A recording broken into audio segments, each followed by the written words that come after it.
Good evening. I'd like to call to order the meeting for Bedford Township for January 5th, 2021. Please stand for the pledge.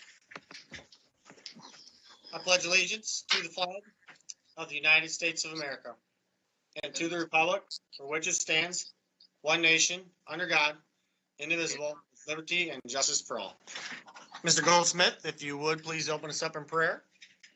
Thank you. Father in heaven, as we pause tonight to give you thanks for the many blessings, we also want to remember our first responders, our fire, our police.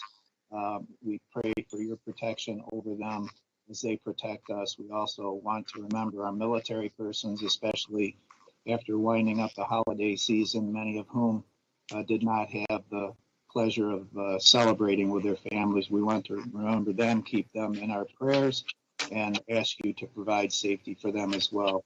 Father, I pray for this meeting tonight that it will be conducted in a spirit fitting to you, and that you provide wisdom and discernment for our board members during their discussion during the business of the township this evening. Pray all these things in Jesus' name. Amen. Okay, at this time, I look for a motion to approve the agenda. With the addition, I'd like to add the poverty exemption form. This is a form that was sent to the clerk's office December 17th to be put on the next agenda. It's something that the assessing department does every year for the last 20 years, 30 years. And, you know, we're getting calls from residents for poverty exemptions right now. So really need to get it moving. So I'd like to get, and it should be a quick deal. It shouldn't be a long conversation. I mean, it's kind of cut and dry, and Christine Eichler will be on for any questions that we have. So other than that, I look for a motion to approve the agenda.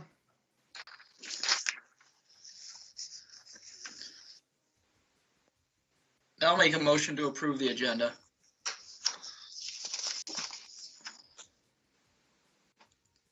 Okay, I'll support. Any discussion? Well, reference the add-on, would we still be using the same formula regardless? We're not turning anybody away, is that correct? Well, she's not going to give them a form that's not been approved. So yes, people are getting turned away without this being approved by the board. When it was sent over to the clerk's department, she just said, please add it on to a January agenda. So we had it set for next meeting since this one was so packed. Either way, she wants it done so we can conduct business, but okay. Ms. Hertzberger, could you call the roll, please? Mr. Gore? Aye. Mr. Peroni? Aye. Mr. Montroy? Aye. Mr. Bruning? Aye. Mr. Steiner?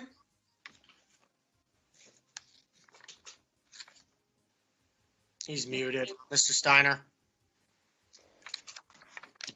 Sorry about that. Aye. Ms. Jandusek? Aye. Hirschberger votes aye.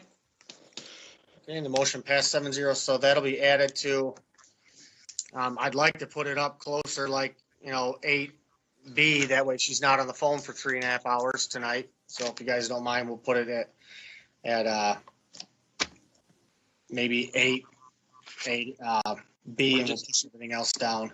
Why don't you just start off at the top, 8A, and make it 8A and move A and B. Get it over, get it done.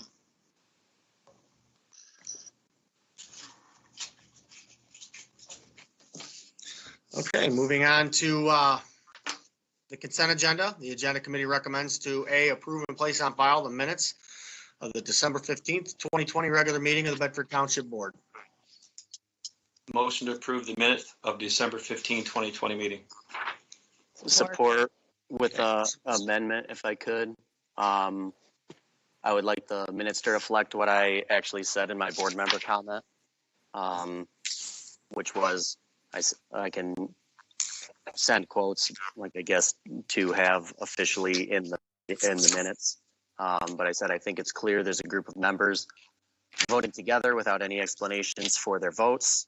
and doing so in a way that doesn't make sense outside of collusion or premeditation. I also said I'm very disappointed by this and that I feel like this board cares more about opposing the supervisor than they do about serving the residents. And I finished by stating that I'm genuinely embarrassed to be a part of this board right now. Okay. Well, minutes don't have to have any kind of comments in it, so we usually put those brief. No, that's fair. We could That's just go with I think that's fair. motions That's and why I'm nothing making the. else. I think that's fair. I'm not like, I don't think, I want the minutes to reflect, like, that's why I'm making the amendment is that I understand that and I appreciate that. And I don't think it's something I expected the clerk's department to include word for word. That's what I'm asking in the amendment is for the minutes to reflect the verbiage that I used. Okay. All right, moving on to public comment. Comments Wait, limited. Got to vote for it. Oh, Does call the Rick roll, accept please. that? No. Well, I You don't don't. think he has to accept it to have his minutes reflect something. It's Yes. a second yes, with an amendment.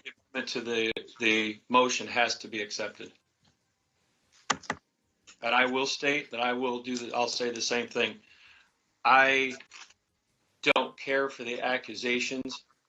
The one thing I do agree with you, Mr. Montry, is there are certain alliances I believe could be going on, but I think for you to accuse people of activities that are inappropriate, I would be very careful of that because that is not a true statement, at least on my part, and I think I can speak for the rest of this board. Well, I'm willing to stand by what I said. That's why I would like the minutes to reflect it. Well, But if you refuse to accept that,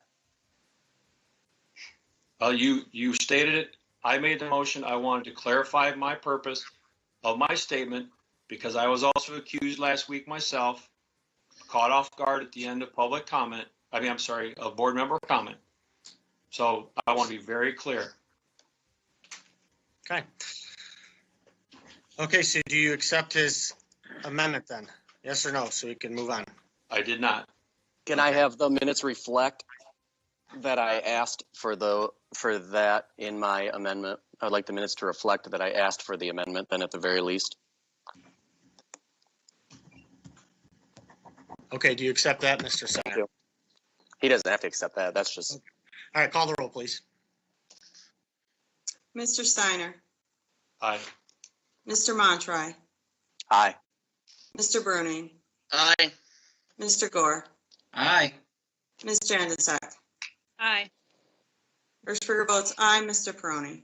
Aye, the board passed 7-0. Okay, public comment. Comments limited to 5 minutes for board agenda items only.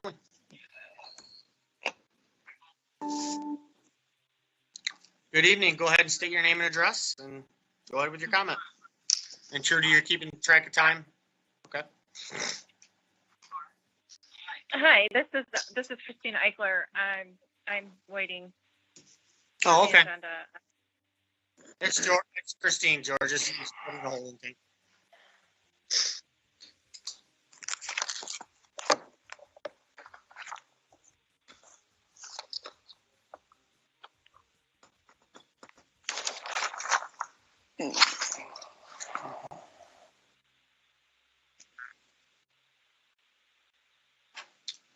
Okay, moving on to unfinished business, 7A. If we get any calls, we'll take them. There you go. Spoke too quick.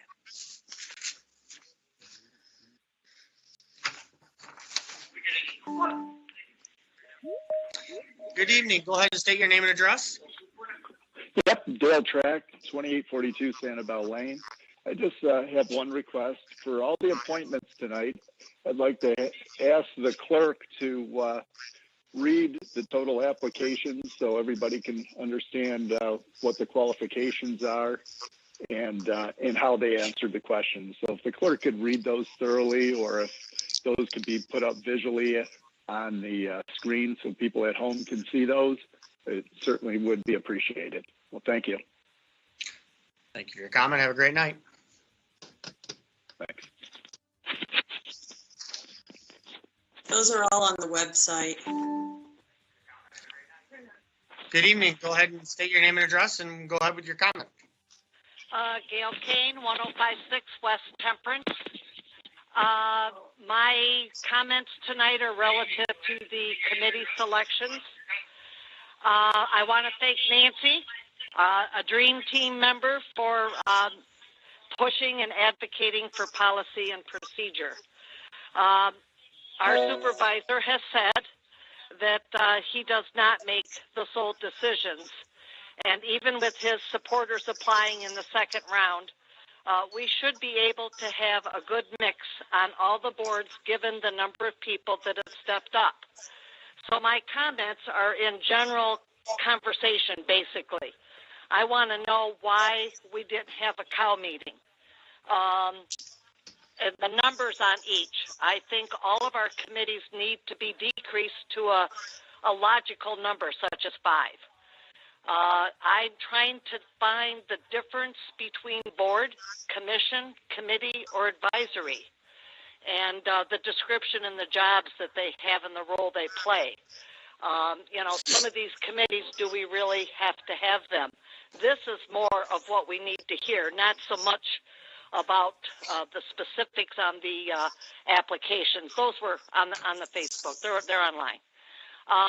Why don't the boards get to make a recommendation? For example, the Library Advisory Board.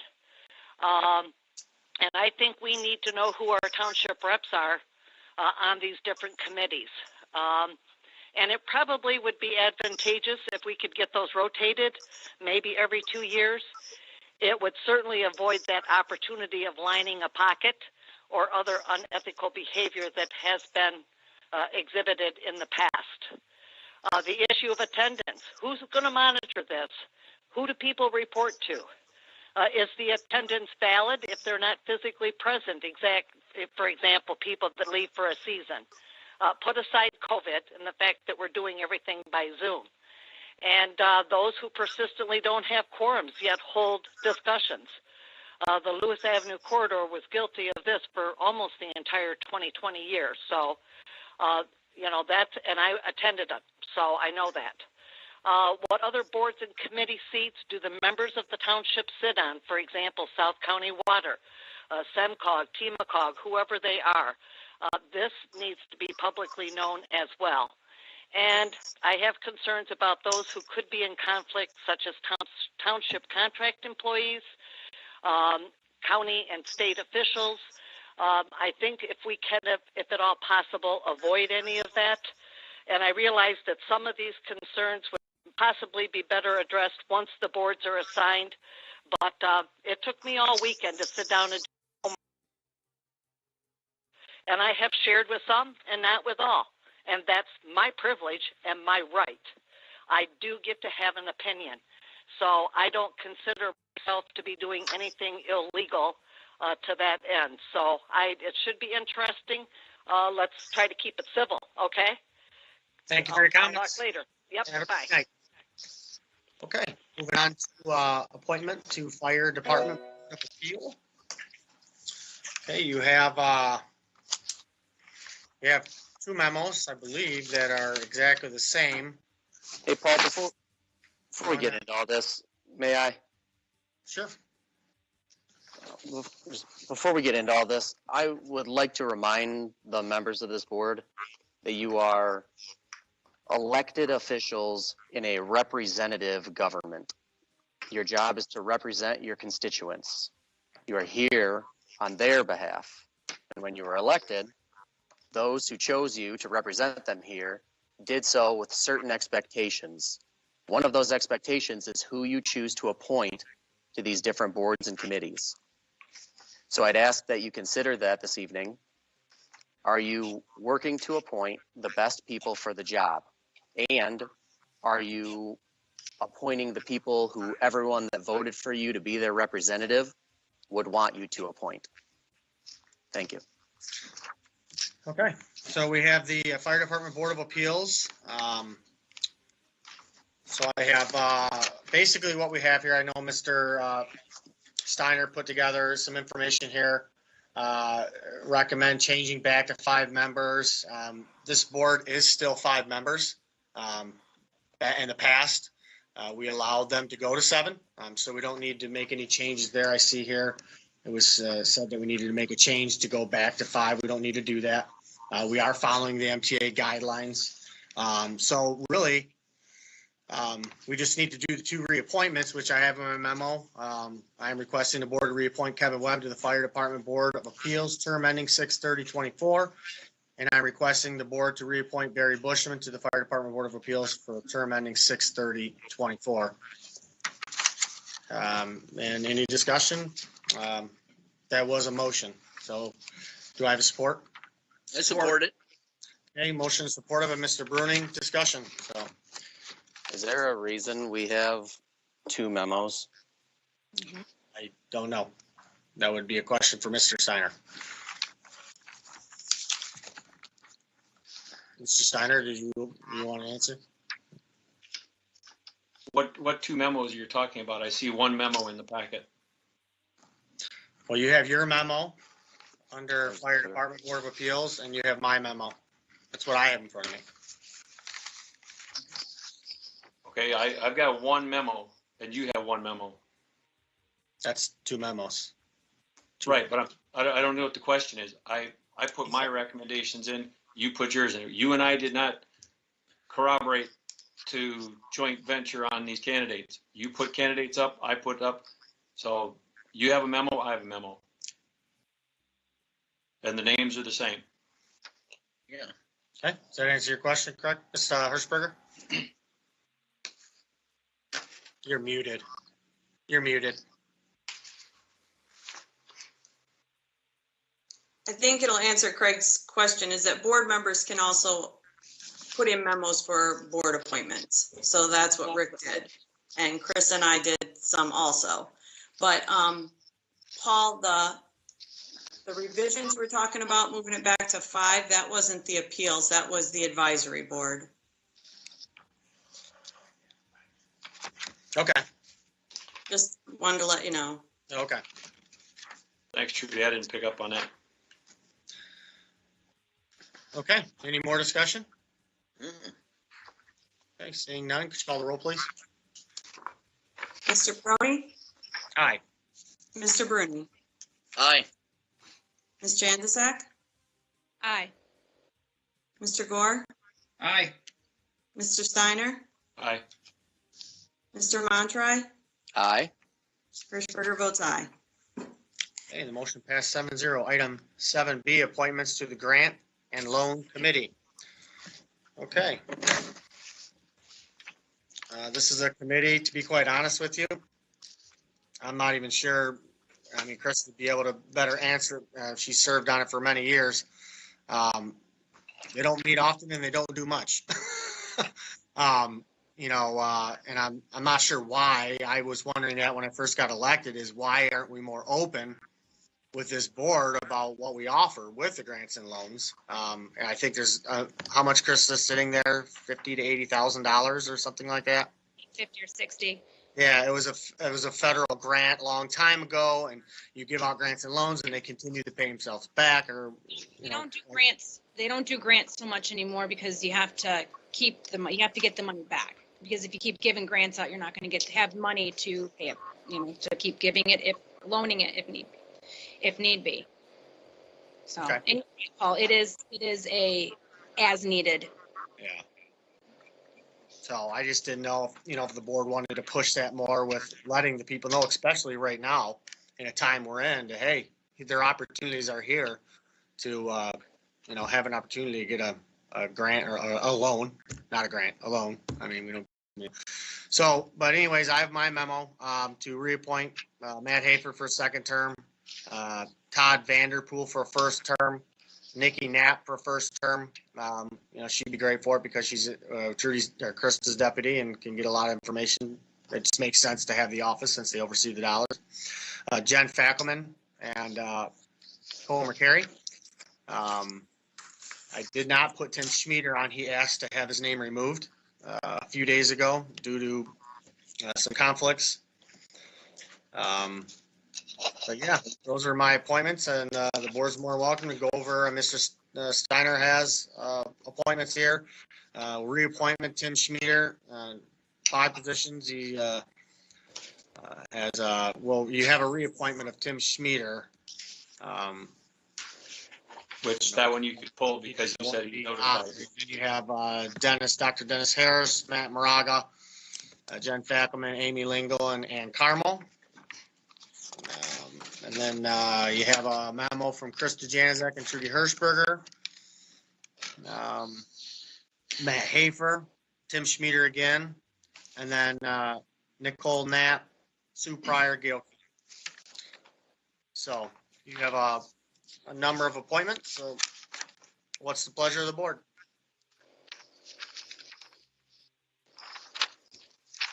Well, the one thing I did mention, I sent everyone a new spreadsheet yesterday, and if everybody looked at it, anything that's highlighted in orange, you and or Trudy or myself appointed, or I should say recommended the same appointments in those.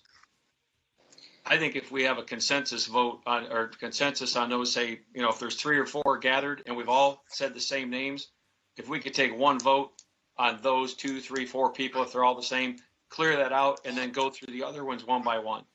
I think it'll streamline the process. But right now you've got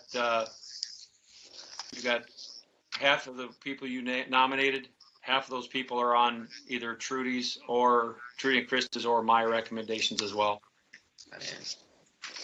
Your call. You're running the meeting. I personally don't really care how we do it as long as we appoint the 5 people. You know, I'll make a motion to reappoint Matt Hafer. Let's start there. I'll second. Okay, motion supported by Mr. Steiner. Discussion. I just want to say Matt's a great guy involved in his community. He's a youth pastor at Bridgepoint Church, and he's just a solid guy, very trusting. So, any more discussion? Okay, call the roll, please. Hirschberger votes aye. Mr. Steiner? Aye. Ms. Janusik? Aye. Mr. Montry? Aye. Mr. Gore? Aye. Mr. Bruning? Aye. Mr. Peroni? Aye, motion passed 7-0. I'll make a motion. We appoint Nikki Knapp for first term ending 12/31/20. And for the reasons of she is Krista's deputy and works in the office where they handle the finances. So it makes sense. I'll Support. second. Okay, supported by Krista Janizek. Discussion.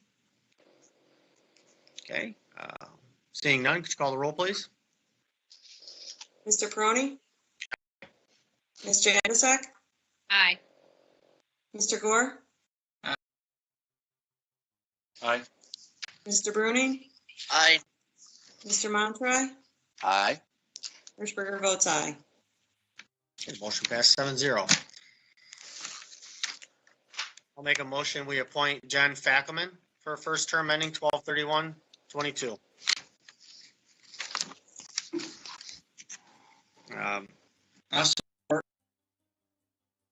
Mr. Gore, discussion.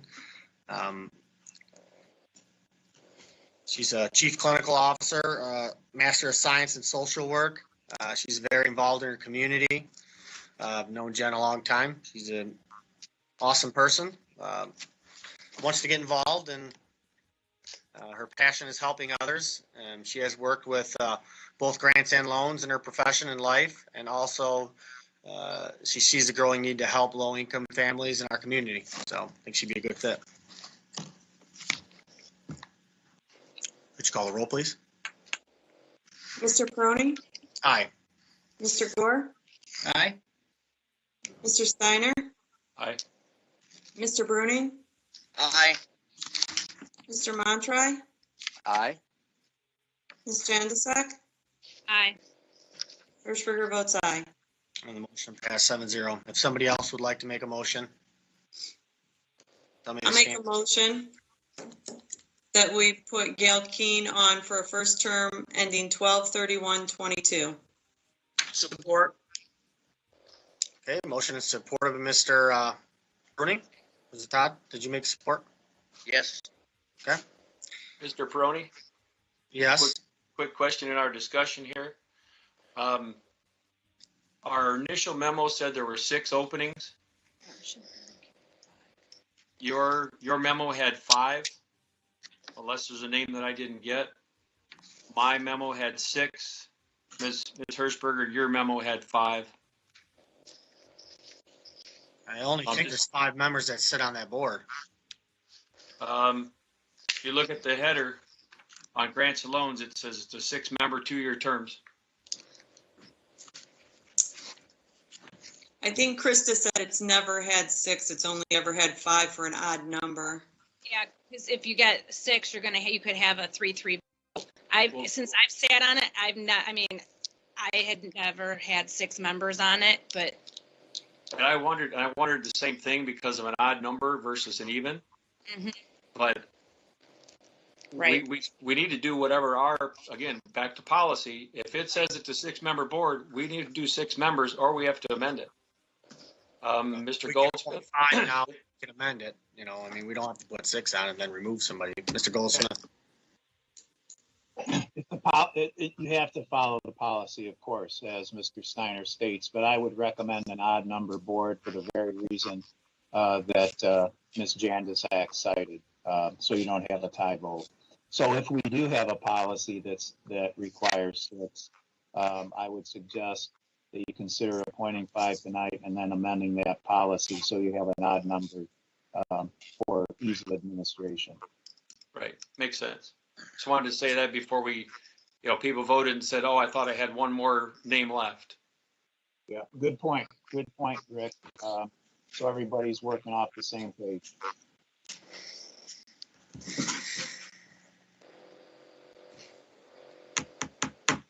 Okay, Does good. the policy officially say 6, or is it just on this, or is it like misprinted somewhere? Does anybody know? It's on the committee listing of a 6-member committee. Like in the actual policy? Could that be a mistake, though, is what he's saying? Yeah, like is that in the actual policy, or it just seems like that's not the kind of thing somebody would have actually done on purpose? No, that document's been published online for a while. It's on the website. I know, but that doesn't make it official, but we can look into it. Well, again, let's appoint the 5 and look into it and make the amendment if necessary. No, I agree. Could you call the roll, please? Hirschberger votes aye. Mr. Bruning? Aye.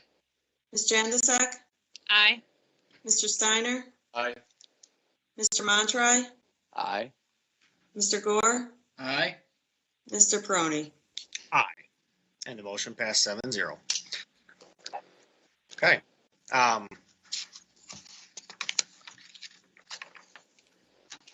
I make a motion, we appoint Carrie Comer Carey to the first term ending 12/31/22.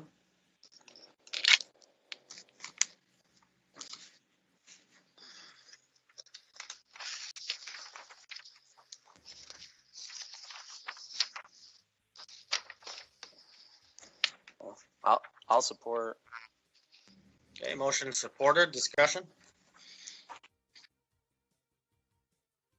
I feel like were we all supposed to turn one of these in?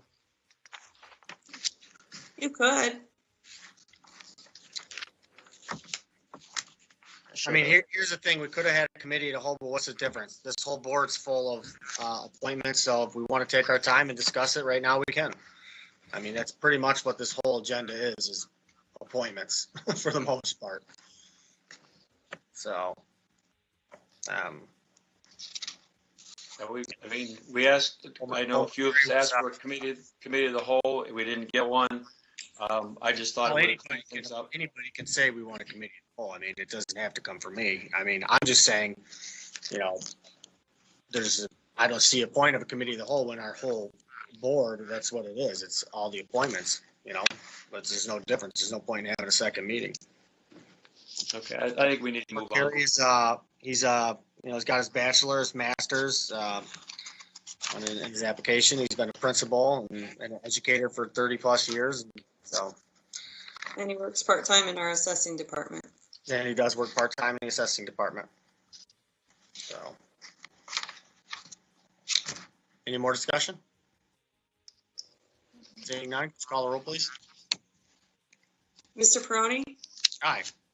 Mr. Montroy, Aye. Mr. Steiner, No. Mr. Gore, No. Mr. Bruning, No. Ms. Janusik, No. Hirschberger votes no. Okay, the motion, Mr. Montrose, you seconded. The motion failed 5-2. We were doing so good. Okay, I look for another motion. I'll make a motion to appoint Amy Lingle to the Grants and Loans Committee as presented. Any reasons why she's different or better? Paul, I'm not going to get into a back and No, I forth. want to have discussion. This is the time for discussion. Let's discuss it. So we're just going to make appointments. Paul, I'm not going to play your games, young man. No, I'm Let's not move trying on. to play games. I'm not trying to play games, but we just voted down an educator, principal who doesn't serve on a board, and we didn't say why. I explained why I wanted to appoint him, and there was no discussion. So you appoint someone different. I'm asking you to state why. You don't want to state why, just say no discussion. I Let's just move on. did. No discussion, Paul. Any more discussion? Hey, I'm looking at Amy's background, Rick. She applied for the grants and loans also. I think she'd be better on that board. Does she have a preference? We are talking grants and loans. You mean grant writing? Yeah, grant writing.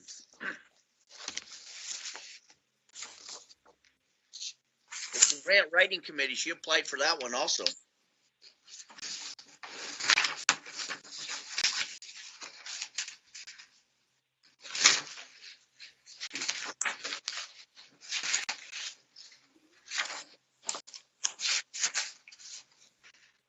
Any more discussion? I agree with you, Todd. It's me personally, you're putting people on a board that have the backgrounds. I mean, put them where they're going to be used.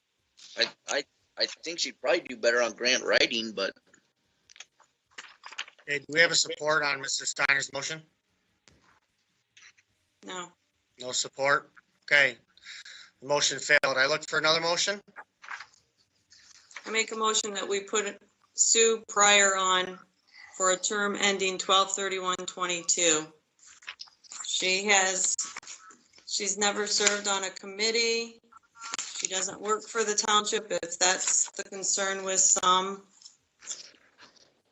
I'm looking The for. only thing I would say is it's Al's wife, my deputy, and to be quite honest with you, I really try to avoid putting family on boards. I think it's a bad look for us, but we can do whatever they want.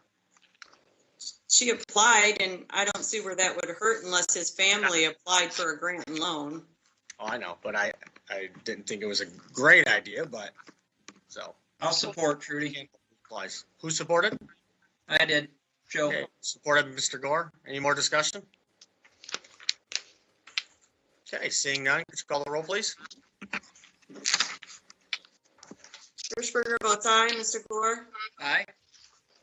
Ms. Janusik? Aye. Mr. Montroy? aye. Mr. Bruning? Aye. Mr. Steiner? Aye. Mr. Peroni? Aye, the motion passed 7-0. Okay, I think that's 5, right? That's 5. Yes. 5. Hey, all right, moving on. 7C, appointments to the Green Initiatives Committee. Okay, I think we only have one memo for this one, if I'm correct. Nope, we have, okay. All right, well, I'll read through my memo first. So this, to be quite honest with you, this board is doing great things. I'm excited about them. I think they're going to save this community a lot of tax dollars in the future with their way of thinking and how they could get us to start moving green. But anyways, I'd like to reappoint Joyce Blanton, Patricia Bull, Ken Schumacher, Diane Smith to a second term, appoint Ryan Lasky, Justin Bates, Connie Veliquette, and Sarah Guher to a first term to the Green Initiatives Committee. I want to reappoint Joyce Blanton to the term ending 12/31/22. Joyce is a master gardener, environmentalist. She has also served on the beautification committee and has been consulting with our library on landscaping options. I want to reappoint Patricia Bolt for the 12/31/22. Patricia has worked on various environmental issues over the years and is a believer in environmental education. I want to reappoint Ken Schumacher to the term ending 12/31/22. Ken is award-winning golf course superintendent for Bedford Hills. Bedford Hills is also an award-winning golf course for being environmentally friendly. I want to reappoint Diane Smith to a term ending 12/31/22. She is also a master gardener and a environmental and education and very knowledgeable on environmentally friendly cleaning products. And appoint Connie Veliquette to the first term 12/31/22. Connie's a master gardener, board member of the Monroe Conservation District, and a past park board member. Connie was also instrumental in using native plants at Onsted Park and worked on the Wheeler Preserve as well. I want to appoint Justin Bates to a first term ending 12/31/22. Justin has been attending meetings since January 2020 and helping the committee. Justin works for First Solar and is an engineer at First Solar's sustainability ambassador. Appoint Ryan Lasky to a first term 12/31/22. Ryan has helped lead Dana on sustainability and strategy planning. He also speaks publicly for Dana on global sustainability, and he is very passionate on green technology. I'd like to appoint Sarah Guher to the first term ending 12/31/22. Sarah is a water quality planner that works for the Toledo Metropolitan. With Sarah's education in environmental science and work experience, she would make a great addition to the board. I'm not sure if Mr. Steiner's are all the same or not. Mine are identical, Mr. Peroni. These are identical, so I'll second it. Well, Mr. Moore? the only issue I want to raise is with Mr. Schumacher. Granted, he's taking care of Bedford Hills Golf Course, but he is not a Bedford resident. His application shows he lives in Toledo. Yeah. Yeah, you don't have to be a Bedford resident to serve on our boards. We have people that serve on our boards that don't live in the township. We have many employees that work for the township that don't live here. So it's just, we don't have to appoint. I'm just saying you don't have to be a resident to serve on a board. So. Any more discussion? Joe, just to clarify, are you, is there someone that you thought was more qualified, or are you just making sure that's, I just wanted to understand what not so that there's someone more qualified, but I would like to see more Bedford residents. If there's a Bedford resident that applied, then I think they should be appointed over a non-Bedford resident, is what I'd like to see. I wouldn't necessarily be against that. I didn't, I said, I'm looking through, I think you gotta marry the two a little bit, but I don't disagree with that at all. Keep in mind, it's also, he's as a representative of Bedford Hills Golf Course, which has multiple owners that live in Bedford and own. No, I think that's you have somebody who is that's in your hand, be a good fit with the board as a whole. Well, I can tell you they love him. So that's part of the reason this board is, together. He's been on the board for already a couple of years. So, but if you got somebody better, you want to recommend? Do we have a motion and a support, or what do we have? We have a motion and support on the floor. We're in discussion. Any more discussion? I just had. No, I do agree with you, though. I think we do, for the most part, 99% of our people are from Bedford. And I agree. If there's somebody from Bedford that brings close to the same skill sets, sure, let's let them get involved in the community. I'm just looking over a couple of the applications. Like I said, Mr. Schumacher is more than qualified, and I understand that. But like I said, we have Bedford residents that have applied.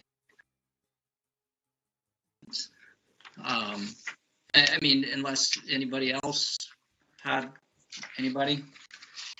Anything to add? Ms. Hirschberger, you have something to say?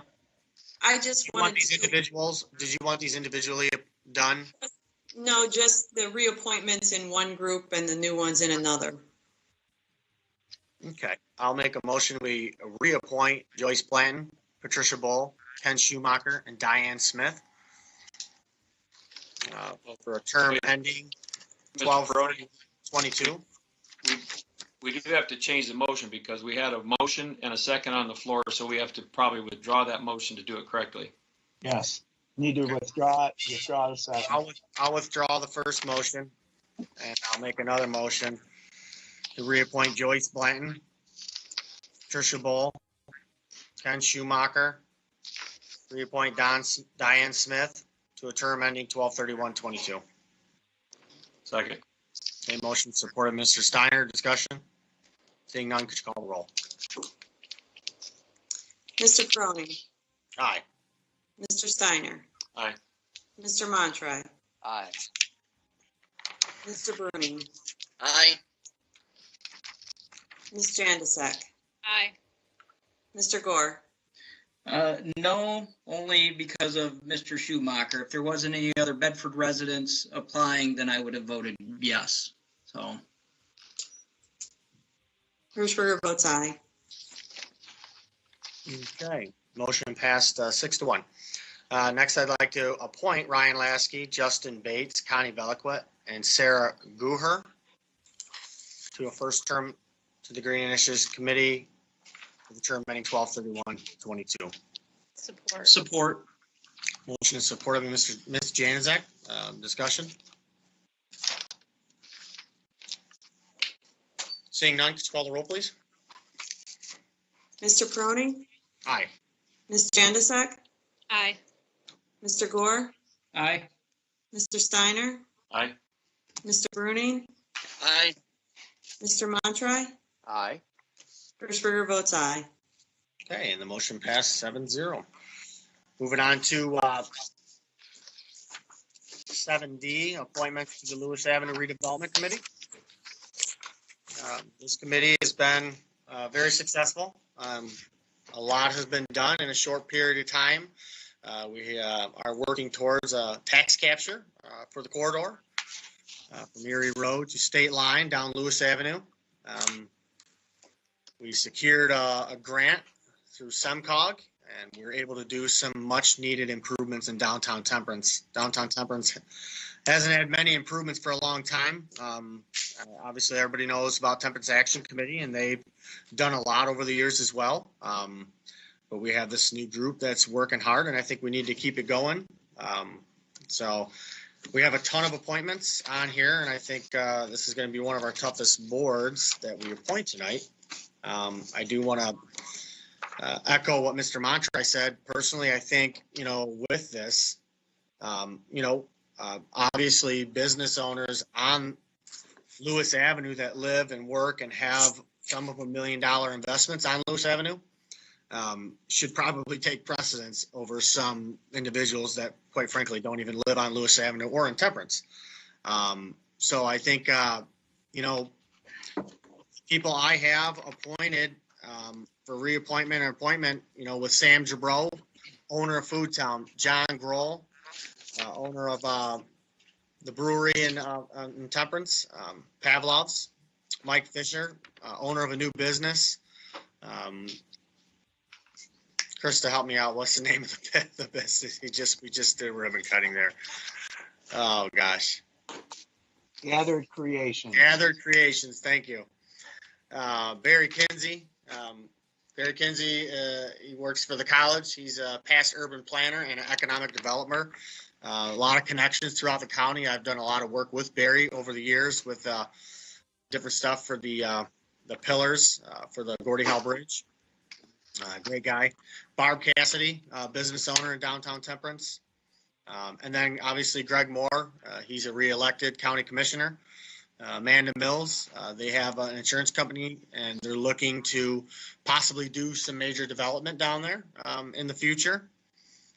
They bought a few buildings, so So yeah, I mean, those are just some of the appointments that I've had. I do want to point out a couple things. As far as, Mr. Steiner, you have on here, Wayne Pavlik, I don't think he reapplied. I pulled that off the second one I sent back to you last Oh, night. you did, okay, I didn't see that.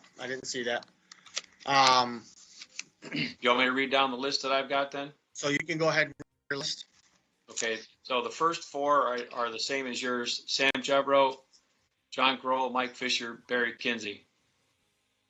And then the other three would be Mark Ellsworth, Krista Mira. Okay, so I didn't get that other memo from you, okay. The only one that you did not get was the Brett Jendezek. Other than that, everything else was on there. And I'm going to jump in here real quick, Mr. Peroni. I couldn't disagree with you more when you say that people with million-dollar businesses should take precedence over other folks. Every person in this township, regardless of how rich or how poor they are, has a vested interest in Lewis Avenue, and they have equal say. So for you to sit there and say that somebody with $1 million business should take precedence over some of our not so well off residents, that's quite offensive in my opinion. Okay, so that's your opinion and I appreciate it, but I mean, we can work through it. Those are my appointments. That's what I'm suggesting. You don't have to accept them, and that's obvious. But my opinion is somebody that lives in Lambertville, okay, that doesn't own a business, and because most of these people that own businesses in Temperance, are residents as well. Have probably been on this billboard before, were able to purchase property knowing that other developments were coming in with inside information that we don't have. You must be talking to some other people in downtown Temperance with talk like that, Mr. Gore. So let's be civil here. Let's work through this and we'll get the job done. All right. We don't need to argue about it. Let's just get the job done. So Ms. Hirschberger, do you want to go over your appointments? Well, I just wanted to say, the three of us, the three memos that were submitted, agreed on Sam, John Grohl, and Mike Fisher.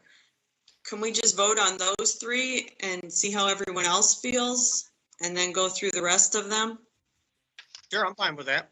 That sounds good. We'll get that done at least. Is that a motion, Trudy? That's a motion. I'll support that motion. Okay, motion is supported by Mr. Montry. Discussion? Okay, seeing none, could you call the roll, please? Hirschberger votes aye. Mr. Montry? Aye. Mr. Bruning? Aye. Mr. Steiner? Aye. Mr. Gore? Aye. Ms. Janzasek? Aye. Mr. Peroni? Aye, the motion passed 7-0. Okay, so Mr. Montry? I had seen this email came through from Greg Moore today. I don't know if you guys saw it, but he had asked that it got read at this meeting. So I don't know if I figured this is the appropriate time to read his memo. On January 5th, 2021, your board will be making important decisions in regard to membership on local committees. As a three-term county commissioner, I understand the importance of these decisions, as well as the duty it represents to the constituents and voters that elected us all to public office. When I make personal appointments of residents that represent me on county-wide boards, or if I am making a joint appointment with my fellow commissioners, there are always factors that I must consider. Some of those include the applicant's commitment to the community, their work ethic, their unique skills and knowledge they bring to that committee, and ultimately, if they will be a contributing member through attendance and labor. I would like to think that all of you have similar criteria for recommending residents to your committees. It has been a pleasure to serve the community as a member of the Lewis Avenue Redevelopment Committee for the last 3 years. I, along with my fellow current committee members, have spent hundreds of hours researching, planning, and organizing data, maps, and grants. The geographical map of the corridor that will be presented to you soon was created after hours of work by myself, Deputy Supervisor Al Pryor, and Tim Lake. There have been intense hours of grant writing, parcel research, and on-site evaluations that I have taken part in as well. I do it because I love this community and I want to see that corridor flourish. As a county commissioner, real estate broker, and business owner in Temperance, Michigan, I would like to think that I bring value to the Lewis Avenue Redevelopment Committee and meet or exceed the qualifications mentioned above. I would like to have participated in your Zoom board meeting, but I have a board commissioner organizational meeting at the same day and time. At your discretion, I would respectfully request this letter to be read at your board meeting on January 5th, 2021 in my absence, and this letter be placed on file with my application. I appreciate your consideration. Thank you, Greg Moore, Jr. Okay. Mr. Bruni? Yeah, well, I mean, regardless of what Greg wants to say or not, Greg and Amanda are already term limited. So according to our policies that we're following now, Greg and Amanda can't be reappointed to this. They're at term limits. No, they're not. They're technically not term limits. You said you have to give. You're supposed to give precedence. Precedence on new appointments over the. It doesn't mean you're termed out, but Okay. So the So board can do what they want. So, but my point, Mr. Gore, is somebody like Todd Bruning, who owns a gun store and his dad owns the building, they care a lot of what goes on in that area specifically. Am I right, Mr. Bruning? You care a lot about that area. You don't want it going downhill. You don't want bad decisions being made for you. You have a real interest down in that area. So does Jan Howard. I mean, you specifically care about that area probably more than you do the corner of. And I specifically care about that area. Hold on, let me finish. Don't listen. I'm the chair. Let me talk, and you can raise your hand. There's a button to raise your hand on that screen. It's right up at the top. Just hit it, and I'll call upon you. That way we're not arguing back and forth. Oh, I see that. I get what you said, but I'm just addressing Mr. Bruning, saying specifically that it's important to him. And that's all I was trying to say. Do you have something you want to say? No, Mr. Bruning, you acted like you were going to say something. No. No, I'm fine. I let you talk, Paul. I just said my point about the two being term limits, so we should look at fresh faces instead. It says precedence should be given to new appointments over the term limited ones. So that's all I brought up. Correct. So Correct. I'm not Mr. qualified at all, but okay, yeah, Mr. Montre. Yeah, I would just like to clarify that I agree. I mean, it's hard to argue that like someone like Todd or like people, any business owner or a multi-million-dollar grocery store doesn't have an increased vested interest in that area. That's not a judgment on human value, but there's definitely like an increased vested interest in that situation, just like anyone with any kind of ownership in anything. So I don't think that that's a judgment call on someone's value as a person by any means, but I think I think it's hard to argue that and I think that's why we that's why we unanimously appointed Mr. Gibro, owner of Food Town. I think that's an understood thing, but I think there needs to be that clarifier between it's not a judgment call on someone's value as a person to say that they have an increased vested interest in an area. And plus, we really don't know until they serve what you're going to get out of these people. Some of them might not show up. Some of them might be very poor members, and that Krista's husband, Brett, might be the best person we appoint out of everybody.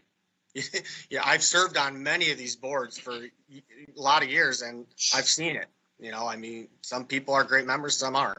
And there's great business owners and some aren't. Yeah, correct. You're right. Mr. Steiner?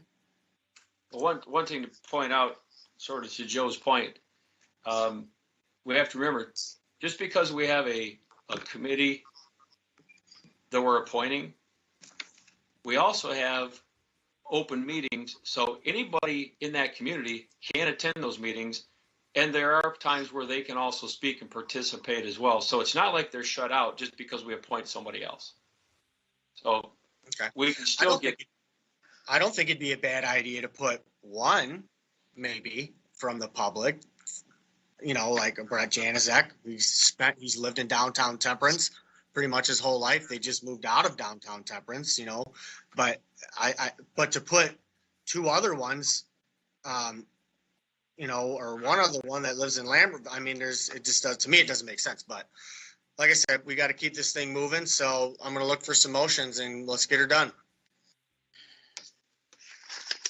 Are we doing one at a time, or do you want to do the, Well, from let's the just, middle? let's just do them one at a time. And, you know, I would ask that when you say somebody, explain why you think they're better than the next person, I guess. So we can all agree or disagree. Mr. Montreal?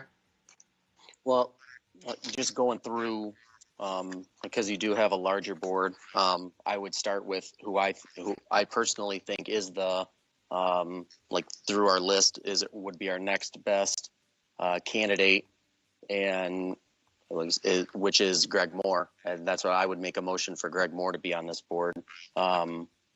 We have two. We'll have two returning. I would just judging just as that'd be another reason is like when these boards get flipped, starting over with with all new people really moves the ball back a lot. But I think there's a lot of value in there, and I think it'd be hard to say he's not a top candidate for this committee.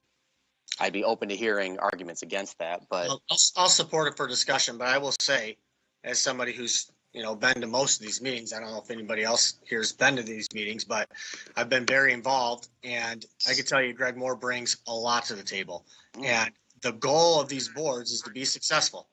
Some of these boards are very successful, and some of them aren't at all. Our last grants board wasn't very successful, but, you know, efforts were made.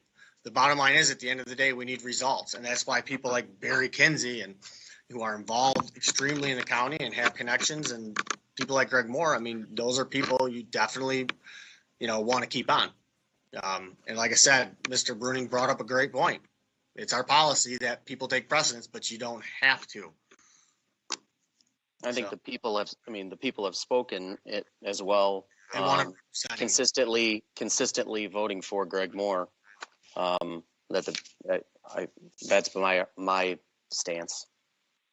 Okay, any more discussion? I'll bet you all no, though. So no more discussion. Could you call the roll, please? Mr. Montry, Aye. Mr. Peroni, Aye. Mr. Bruning, No. Mr. Steiner, Nope.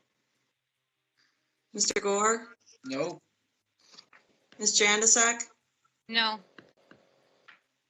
Hirschberger votes no. And I'm voting no because I want to see some new people that we do have the applications for it. Nothing against Craig. Okay, so the motion failed 5-2. Moving on. I look for another motion. I'll make the motion. We nominate Ms. Mark Ellsworth. Hirschberger held her hand up. Go ahead, Krista, or Ms. Hirschberger. I was going to say Mark Ellsworth because he is a business owner, and if we're going for business owners first, I would vote for him to be on. Support. Okay, motion supportive of Ms. Janasek. Discussion. I would say I would just in that sense, which is not necessarily. I just think the people of that community have spoken who they want representing them, and between the person that I just recommended and the person being recommended, the people have chosen who they want to represent them. So I would just say that I'll vote no, but I want to clarify why I'm going to vote no. Okay. Any more discussion? Mm-mm. I agree with everything Craig said. I don't need to say it again. Okay, let's call the roll, please. Hirschberger votes aye. Ms. Jandasek, Aye. Mr. Gore, Aye. Mr. Steiner, Aye, and I'm voting aye because this is not a political comparison. This is an appointment of a man that is being recommended for qualifications and what he does for Bedford. Mr. Bruning, Aye. Mr. Montry, No. Mr. Peroni. No. The motion passed 5-2. Sheree, can you just go over everybody that we have so far so we're all on the same track? Got Well, Sam we know Rowe. that John Broneman and Mike Sprott were already on. They don't expire till 21. We still have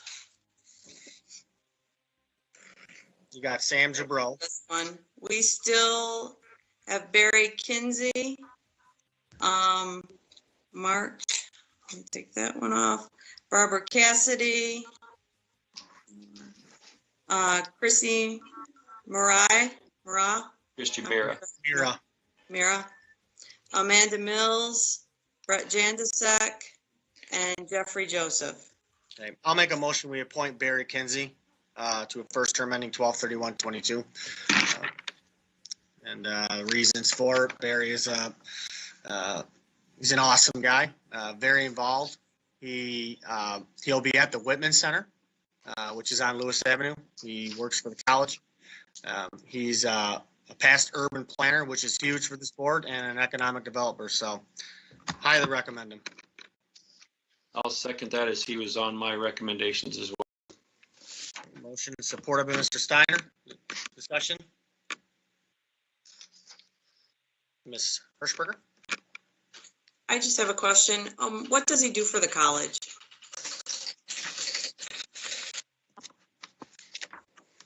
He works with the programs for businesses with the college.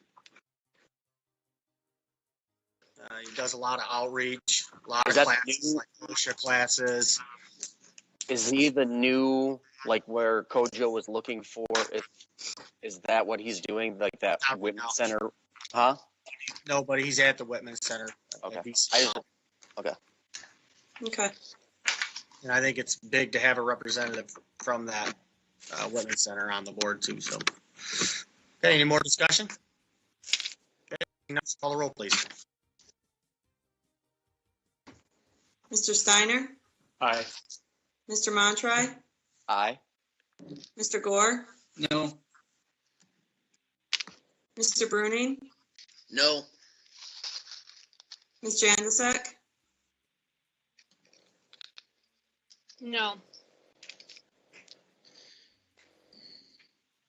Okay, well, who all voted what again? Just to be clear. I'm in shock, I guess. I want to make sure. So Todd, Joe, and Krista. Yeah, I voted no. Yeah, Todd, Joe, and Krista, and then the rest voted yes. I haven't voted yet. Oh, okay. So I'm that's trying to look at who's left and who we have to bring something to this board. Yeah, that's what I did.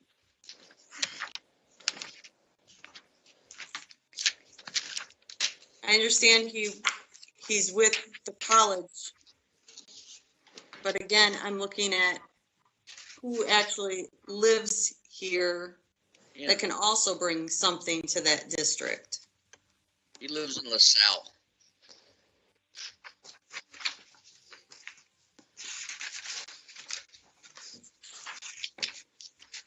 But keep in mind, you want the board to be successful. I know, that's why I want to look at one more thing before I do this.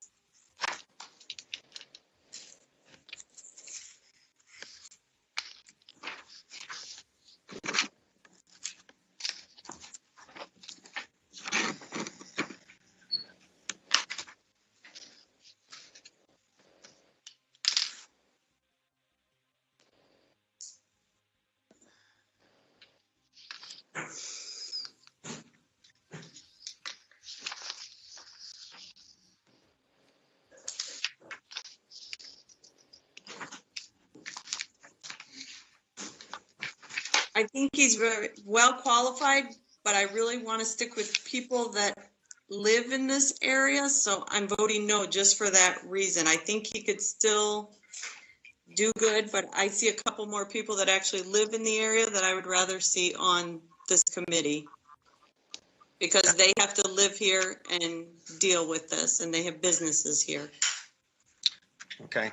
Hopefully the lieutenant governor never comes for one of our positions here at the board or something. We'll vote him out too. Right, so moving to voted down 4-3. Motion failed. I'll make a motion we appoint Barbara Cassidy to a first term ending 12/31/22. Barbara owns Vintage Fine and Redesign. She's a true success story that moved into one of the vacant buildings downtown and now has been a destination store. She's been involved in promoting downtown temperance and will make a great board member. she's involved in the festivals that we had down there. She's on the different committees, so awesome lady. Can't say enough good things. Which Very store does she own? Vintage finds and redesign.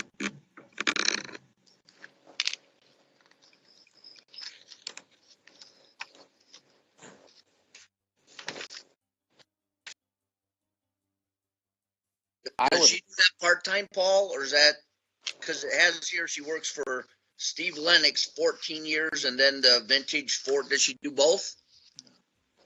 I don't think she does anymore. I think she's open full time.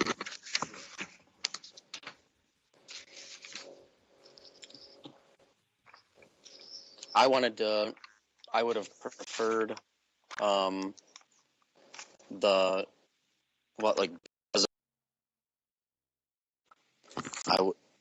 would have preferred to go with, Amanda Mills as before, like, just to go in order. I think it's appropriate to go in order of, like, most qualified, if you will. I think we're wasting our time though, Greg. Let's, Well, I mean, they're obviously not going to do it because it's her second term. So yeah. it's been said and it's been clear. So if you want to make a motion for it, go ahead. But I think we're wasting our time. Any more? I didn't get the memo of who I'm supposed to vote for tonight, so I don't know if somebody else wants to make a motion or. I have a motion for Barbara Cassidy. We don't have a support.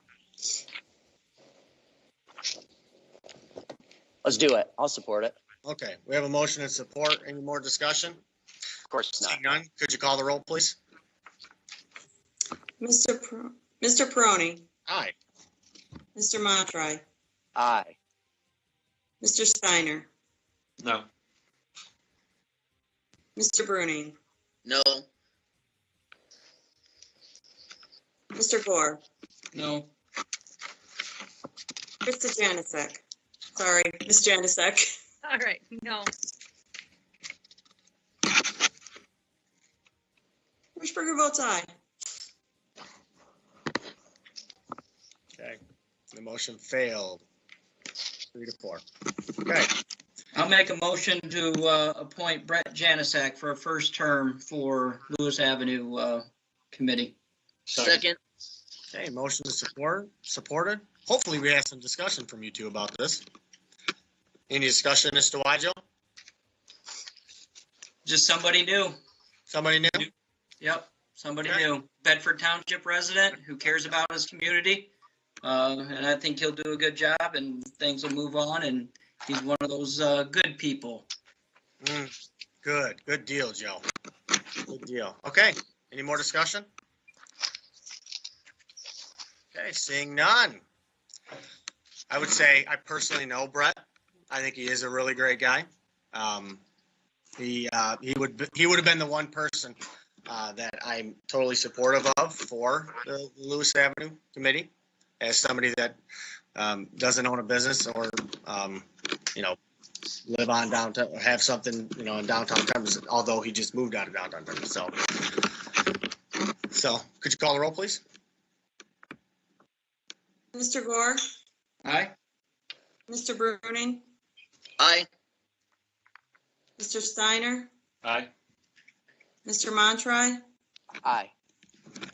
Ms. Janasek, Aye. Hirschberger votes aye. Mr. Peroni. Aye, and the motion passed 7-0. Joe, you want to keep going? You're having good luck here.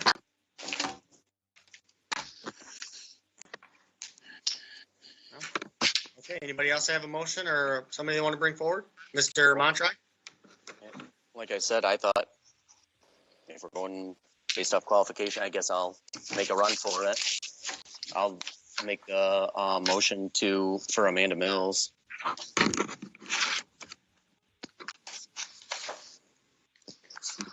I said I think these kind of boards, I really do. I think like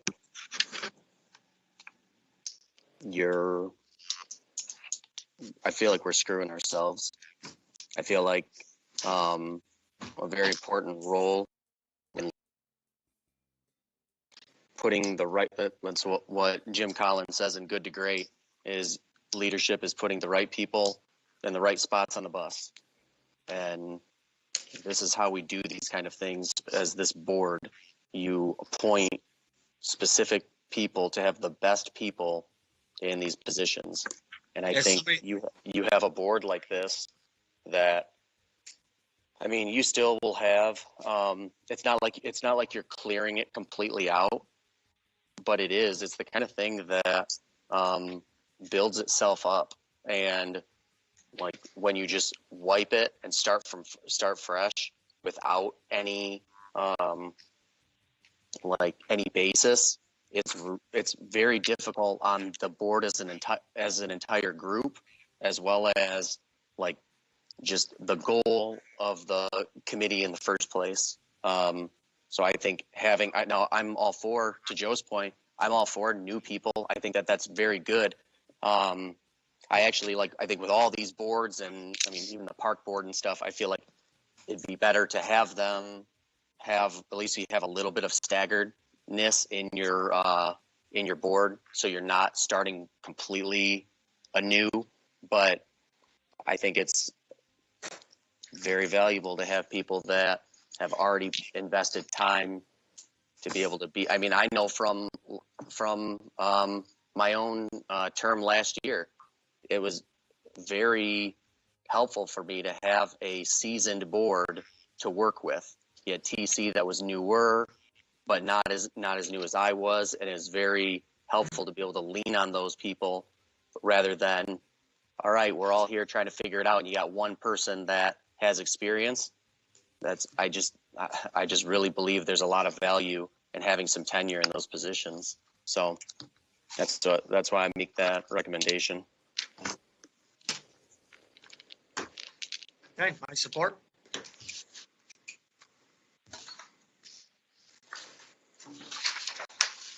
What was the motion again? Mr. Gore, please raise your hand. Could you call the roll, please? Do I have a second? I supported. Mr. Montre Okay. made a I motion. didn't hear you say that. Mr. Montre? Aye. Mr. Peroni? Aye. Mr. Bruning? No, only because of the term limit. Let's get some new people. Mr. Steiner? No as well, based on new applicants. Mr. Gore? No. Ms. Jantusek? No. I'm voting no because there are new applicants. Okay, and the motion failed 5-2.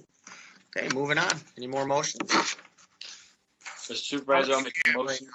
We've done 5 right now. Trudy? We have 7. We have 7. We have 2 more to do. We have 2 more to do.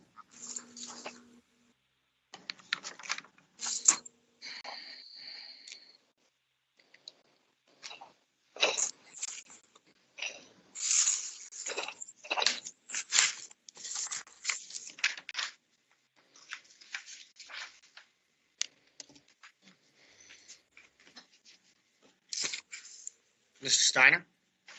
I'll make a motion to appoint Christy Mira. Christy is a local resident. After going over Christy's information, she's got some good personal background. She's been a resident, raised her family here. She seems extremely passionate about temperance and wants to be able to contribute. And I think we do need at least 1 or 2 local people that don't necessarily have businesses. As much as we all want businesses and businesses to succeed and to serve us, we also don't want businesses to run residents out because they're going to do things that people don't want. You all have her resume in front of you. I think it speaks for itself based on her details. So that's my recommendation. I'll support it. Okay, motion is supportive of Mr. Bruning. Any more discussion? Okay, seeing none, could you call the roll, please? Mr. Steiner? Aye. Mr. Bruning? Yes. Mr. Gore? Yes. Mr. Montroy, Aye. Ms. Janusik, Aye. Hirschberger votes aye. Mr. Peroni. No, for the fact that we passed up on some really good candidates. Not that saying she's not a great candidate or good candidate, but we have some really good ones we passed up on. So motion passed 6-1. Okay. Mr. Steiner, you got another motion or you got your hand up still? My hand was up by mistake there. Anybody have the motion?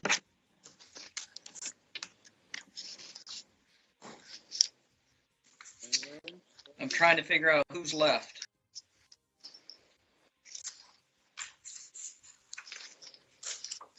Well, while we're discussing, we have somebody that's interested in being a liaison to this board. I see one more person who actually lives in Temperance. I make a motion, we appoint Jeff Joseph. Spot. Support. Hey, motion is supported by Joe Gore. Any discussion?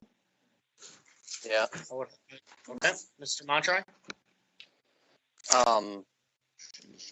I would be like, this is the Lewis Avenue redevelopment committee, and I would think that we'd be like, based off of a lot of reasoning being thrown out, I would think we would at least want someone resident, if we're talking about where people live, someone who's from Temperance at least. So I would be against that recommendation. That would make way too much sense, Craig. Any more discussion? Mr. Gore? It makes perfect sense. Bedford Township is a large community. Mhm. I'm in Temperance a lot. Mr. Joseph and all these other people are in Temperance a lot. People are allowed to have a voice that don't live in Temperance. For you to keep saying that they don't is wrong. Well, when you create a board over the past 3 years, as I have with this board, and you put your life into a board, and to have you come on here after 3 weeks and tell me what you think it needs is frustrating, to say the least.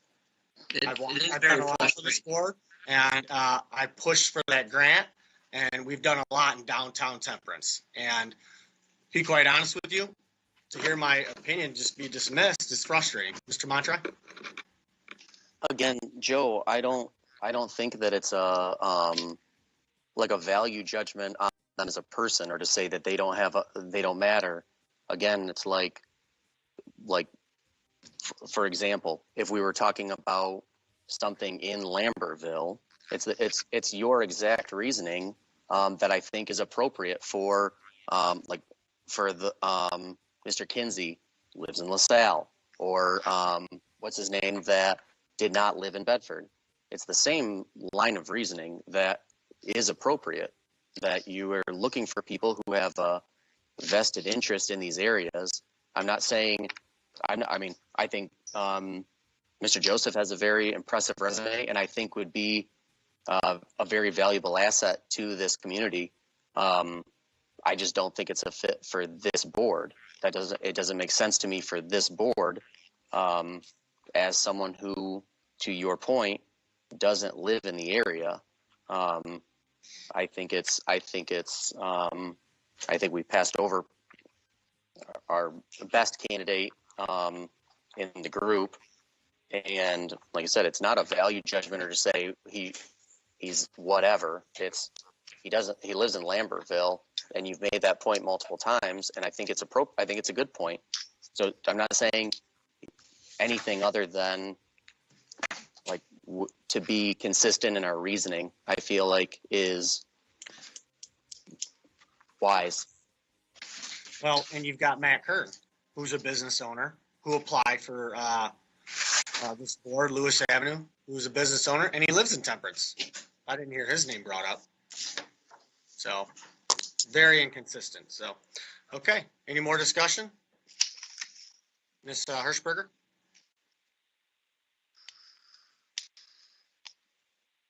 He applied for this board, you said? Matt Kern did, yes.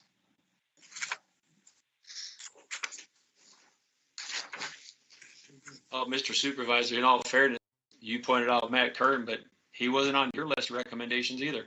Well, because I'm blown away with what we've got put out here so far.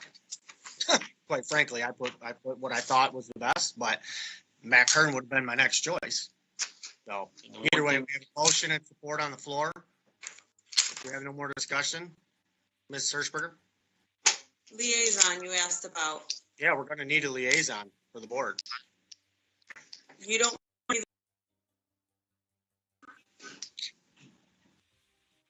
At this point, I'm not going to make a decision at this moment, quite frankly. Two of the people that you've put on there, I have a real issue with personally. And I think a couple of you already know that. So I'm going to have a hard time working with people that I have a real personal issue with.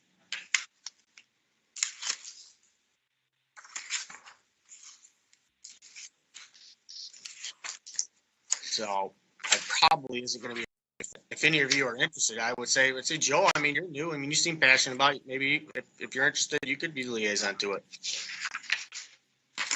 Wouldn't have a problem with that. Okay. Revenue committee. Oh, wait, we already have another we motion. already have a motion. Well, We have to after do this one first. Yeah, we got vote first. Okay. Could you call the roll? Mr. Bruning, Yes? Mr. Gore, Yes. Mr. Steiner, Aye. Mr. Montry, No, for reasons stated. The applicant doesn't live in the area. Ms. Janusik. Aye. Hirschberger votes aye. Ms. Crony. No. Motion passed 5-2. Okay, moving on. Now you can do your liaison one. Yeah, make a motion. Joe Gore is the new liaison to the Lewis Avenue Board. Support. Hey, support of Mr. Bruning. Discussion. Seeing none. Let's call the roll, please. Mr. Crony, Aye. Mr. Bruning, Aye. Mr. Montry, Aye. Ms. Janusik, Aye. Mr. Gore, Aye. Mr. Steiner. Aye. Hirschberger votes aye. You are aware this board meets during the day. It's not going to be a conflict with your job. Well, being retired and working every other week, it shouldn't be. Oh, okay. All right, good. Sounds good. Okay, moving on.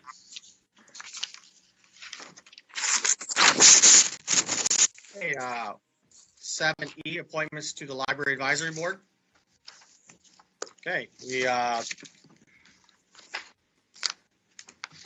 I've been involved with the Library Advisory Board, not like Mr. Montry has, because he's been a liaison, but the board knows a millage was passed, and this board is in construction mode. They are doing a lot of work now and in the future, a lot of planning, the boilers, landscaping, carpet, reconstructing front desk in there. We need people that have some construction backgrounds. We have with Janelle Defilis and Wendy Steinman. We have Harry Lambers, as of right now, is one of the only ones that can really put together construction plans and put them out for bid. I mean, a lot of work is on his shoulders. We have right now, with some of the other people's appointments, really 2 more teachers.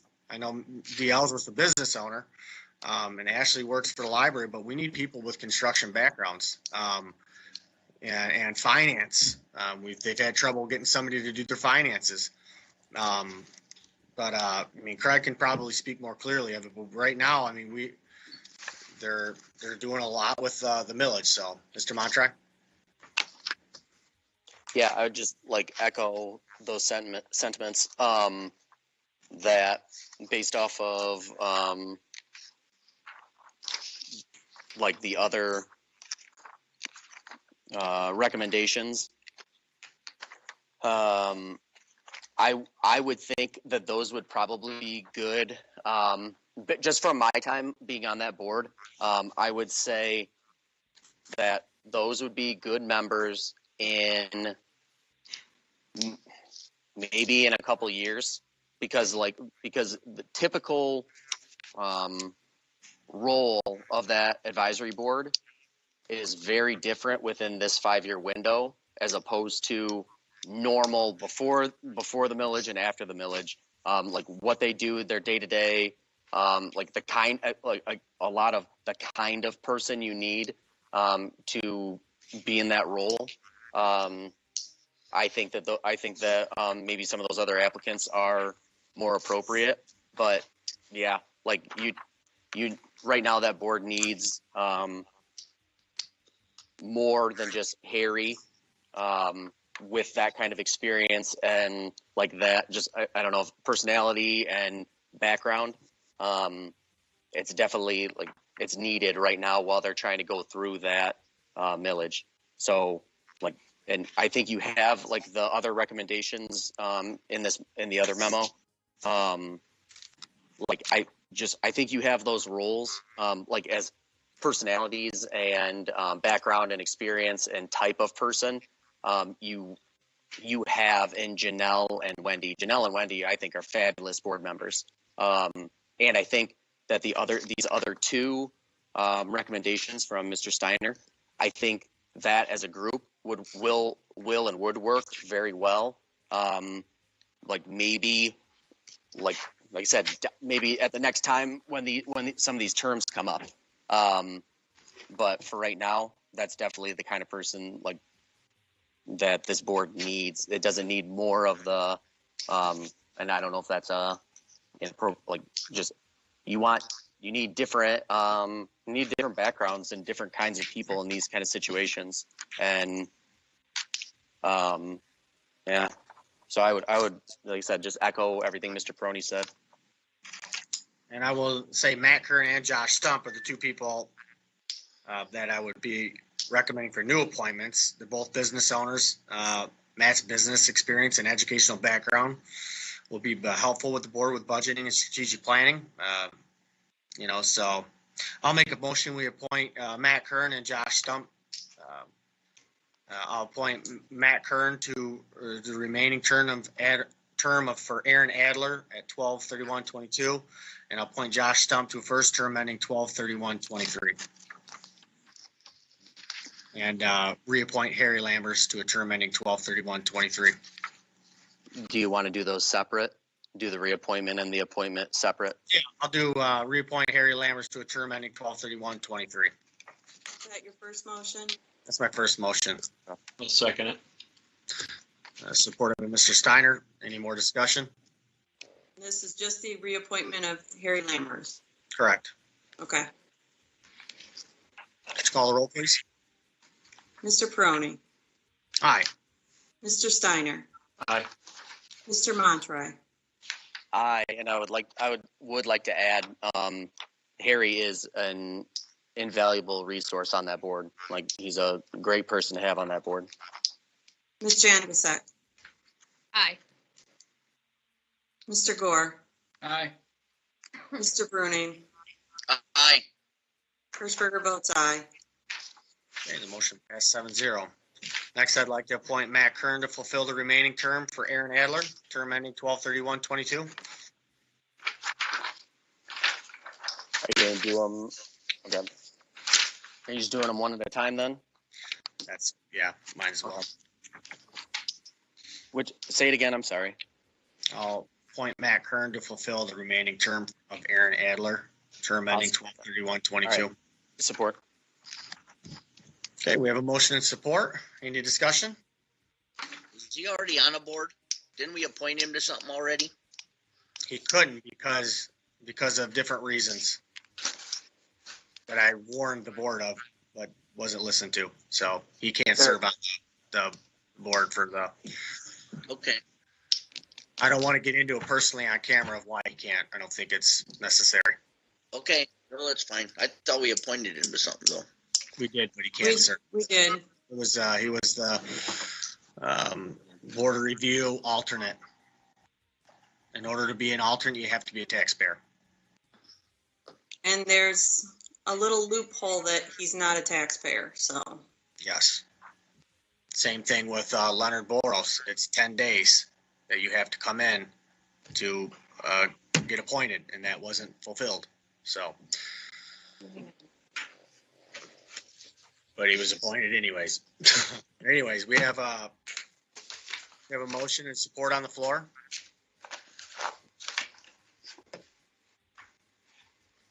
Any more discussion?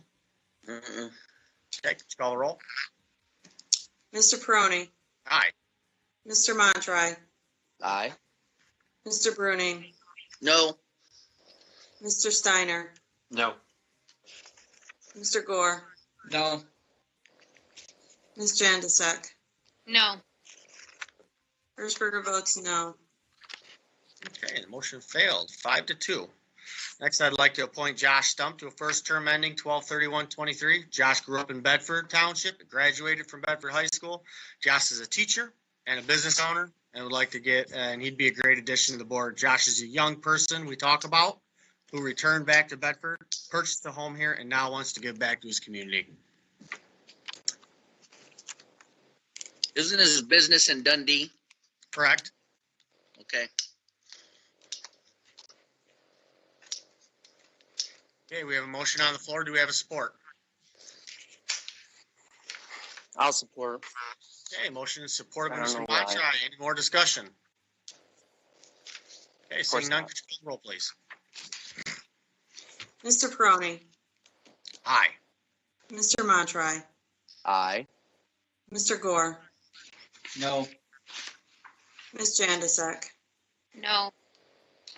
Mr. Steiner, No. Mr. Bruning, No. Hirschberger votes no. Okay, the motion failed 5-2. Okay, make your motion. I'll make a I'll make a motion. motion, Go go ahead, ahead. Trudy. I'll make a motion that we appoint Ashley Owens Liebstoff. She has worked in different library board or libraries in both the schools and the public. And I think she would be a great fit for our library board with all of her knowledge. I'll support it. Trudy, the question, is that to appoint to fill the term of Aaron Adler? No. That would be a first full term, Okay, so you want her 2023 end. correct?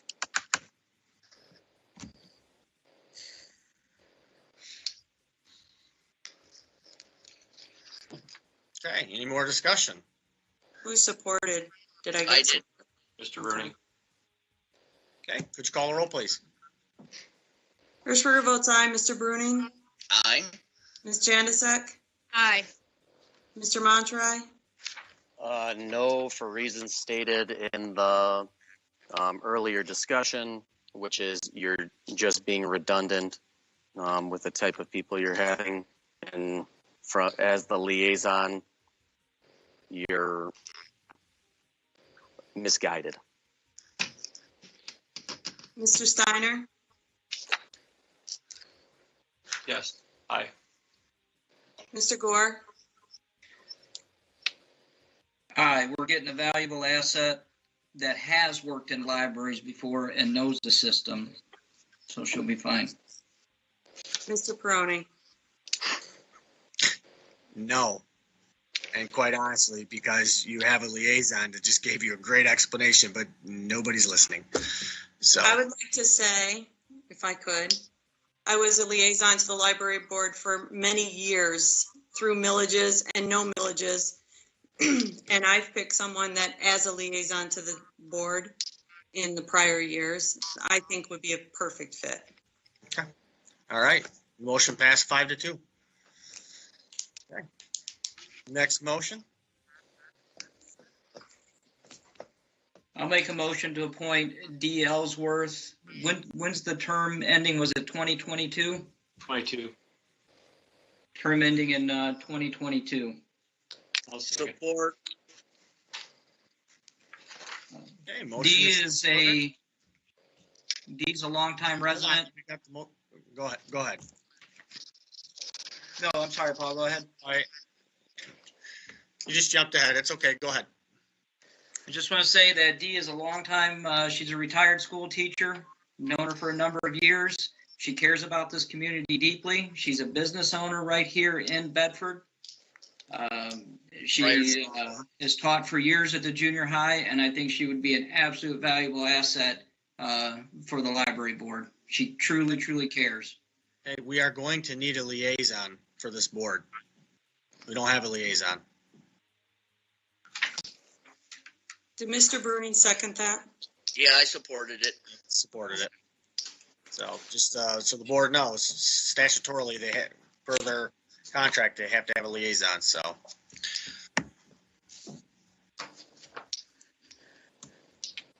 Okay, call the roll, please. Mr. Gore, Aye. Mr. Bruning, Yes, Mr. Steiner, Aye. Mr. Montry, No, for reasons stated in earlier discussion. Ms. Janusik. Aye. Hirschberger votes aye. Mr. Peroni. No, the motion passed 5-2. Okay. Moving on to appointments to the Planning Commission.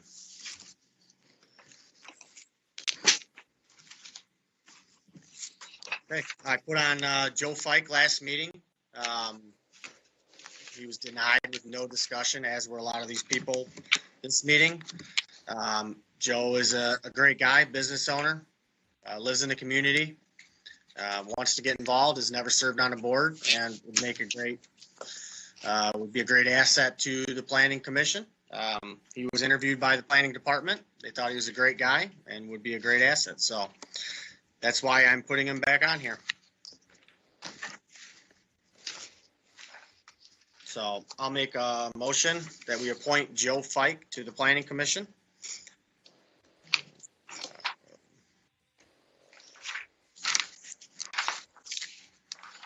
I'll support First to term, hear. first term ending 12/31/2023. I'll support so I can hear some great discussion. Just so it's known, none of the board members can add somebody to this board. It has to come specifically from the supervisor, correct? Correct. And that includes the liaison. So as of right now, we don't have a liaison to that board. Yes, So you Mr. do. Steiner, you officially, no, you need to talk to MTA tomorrow. Officially, this board did not approve a liaison. And I have to bring the liaison to this board, and I have to recommend and make a motion to bring a liaison forward. So we don't have a liaison, correct, Mr. Goldsmith? Or I don't even know if you know that for sure, but after speaking with MTA, they brought that up to me as well. So I have to make the motion, same thing for liaison. I just wanted to make it known that if we don't approve Joe Fike tonight, then we're going to be short 2 members. We have minutes that state that you make Krista the liaison to the fire and you made Rick the liaison to the planning. This board has to approve it, and I have to make the motion at a public board meeting. There is no vote, and I can't just tell you, hey, you're serving on a board. So we have no planning liaison right now, so I'll be making that next meeting. So Rick, you can't serve on the planning as of right now. Well, Paul, I'm going to tell you right now you are playing politics, because if you don't get a vote approval on Joe, you're going to go completely rogue. No, I'm just telling you. No, let me finish. My turn to talk, Mr. Peroni. I'm going to state my reasons where I object to Mr. Fike. I objected the last time you caught me off guard and you called me out at the end of the meeting when I wasn't expecting the nonsense. Here's what I'm going to tell you about Mr. Fike. Seems like a decent candidate. I've done some homework. I've done some background. I also want to know why, Mr. Fike, you called the planning department and asked for him to be specifically talked to, possibly interviewed, but no other candidate had that opportunity. Why did that not happen? I don't have to. Nobody reached out to me.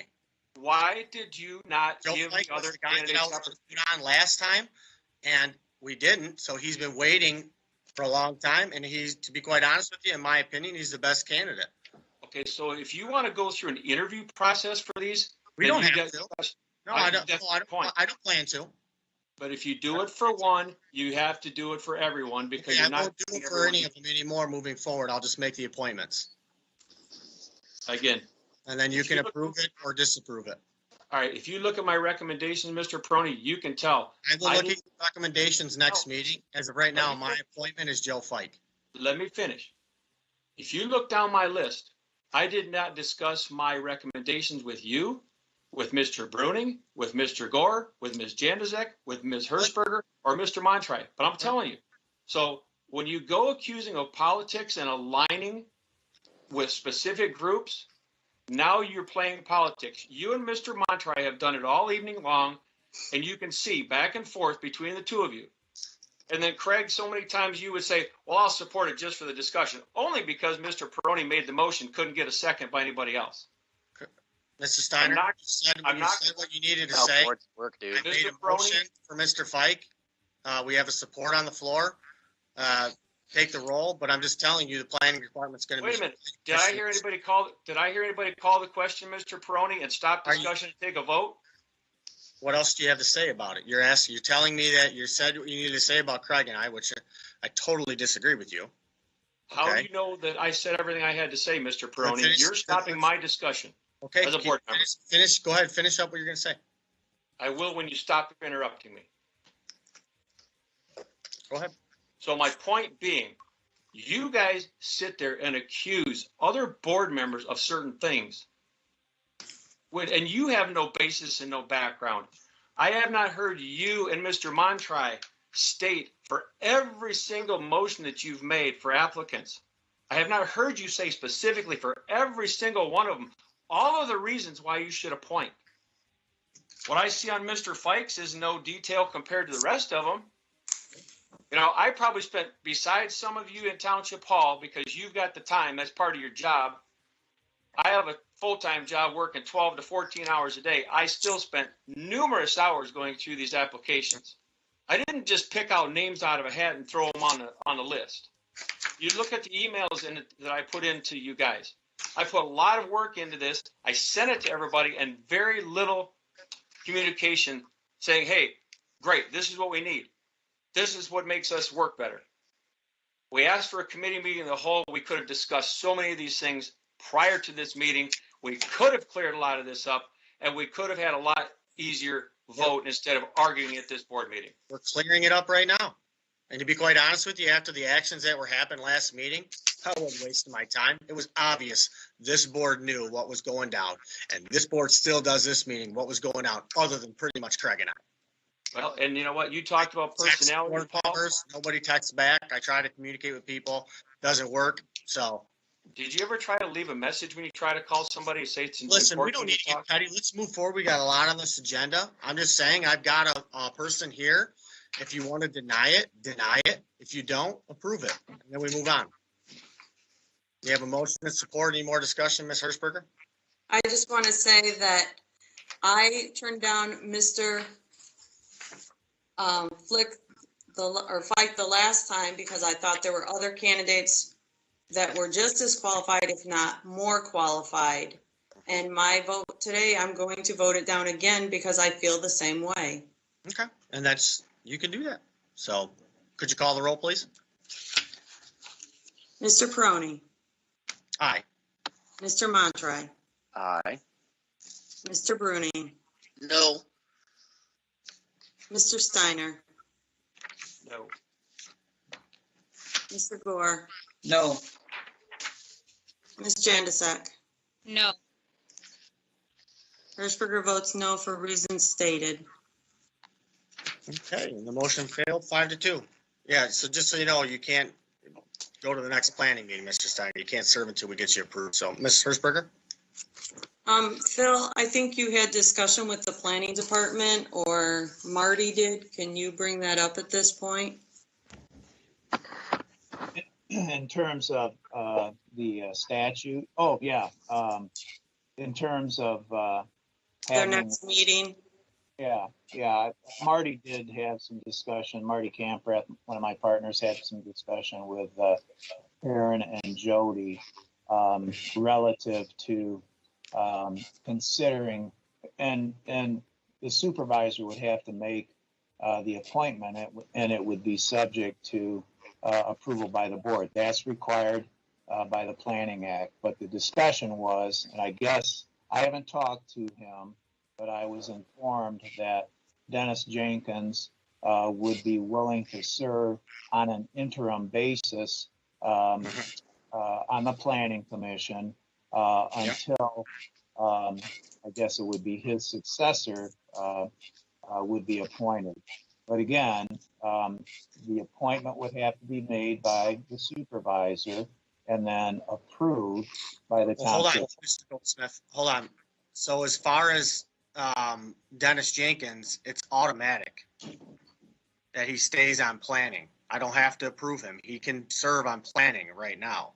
It's the same thing if Nancy Tinneberry was reelected, okay, and Rick wanted to be on that, and nobody approved Nancy. Nancy would continue serving until we appointed somebody. So we don't have to approve Dennis Jenkins. He can continue serving. Mr. Jenkins' term actually expires. He has to be reappointed. No, he doesn't. It doesn't matter. He doesn't have to be reappointed according to MTA. Now, you guys could do your own homework, but MTA told me if this board is not appointing somebody, he automatically continues serving until we do. That's what I understand. Well, they probably told him until his successor is appointed. Correct. But one thing that happened that intervened is that I think he resigned. He and did. that changes it. Oh, that changes it. See, I thought he just let his term go up right now. So that changes it. So we can't then. Ms. Hirschberger? You're muted. Muted. I thought the same thing you did, Paul. I thought that he could just continue on, and then Karen called me and said, no, because he resigned, Yes. he can't. Yeah, if he was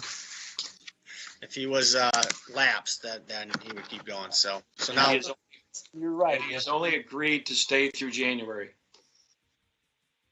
well, he's Not resigned. until- He's not resigned, but he's Well, he agreed he would be willing to be reappointed for January, but not ongoing. Because of his resignation, he would have to be appointed by the supervisor and approved by the board. His resignation is what the problem is. He would have served until his successor was appointed had he not resigned. Correct. I hope that makes sense for everybody. so we could potentially be short 2 members for the next 4 years if we keep this up. So, and that would cause a real problem on the planning commission after being somebody that served on it. You know. Okay, Ms. Hirschberger? So my question to you is, are you willing to appoint Dennis until we can get somebody in there? No. Oh, you've got options out there right now that we haven't even brought to vote. I'll take a look at him and I'll bring him to the next meeting. We've got them on this agenda. Okay, but I'm not bringing any up right now. So You just brought I'll up take a Joe look Fike. at the next meeting. You can talk. Go ahead. You guys can talk about him. Go ahead. I just wanted, maybe you would appoint Dennis temporarily. Since he already has the experience, and He's through January, right? they have a meeting next week. So he would be able to serve it. Not unless you appoint him, because he resigned. The resignation was effective through January, is what Mr. Steiner just said, correct? No, he said that he would serve through January if we wished, but not ongoing. I would support him serving through January, but that's You it. have to make the motion. I'll make a motion that Dennis Jenkins serves through January this month, for the rest of this month. Well, That's we also had a second on the recommendations that you walked right past. What? There was a Joe Fike was put up. Mhm. That was one. And I also recommended John Strick, which got blown right over. Okay, well, I'm not going to put any out there for a motion. Okay. So, no. Okay.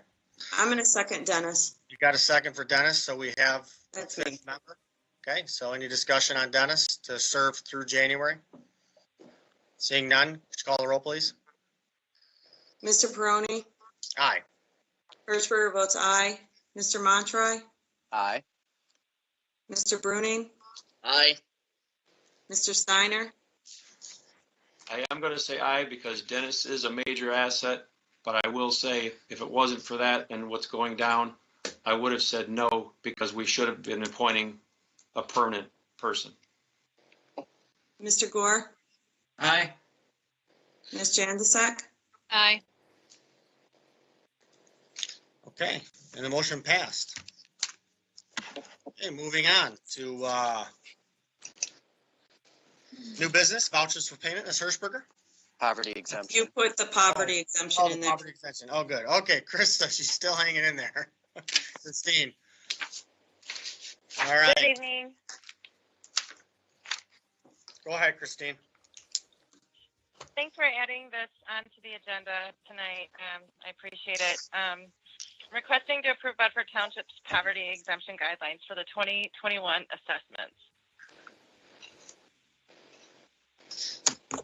Okay, any discussion or questions from Ms. Eichler? Anybody want her to explain it? The new board members are good? Okay, look for a motion.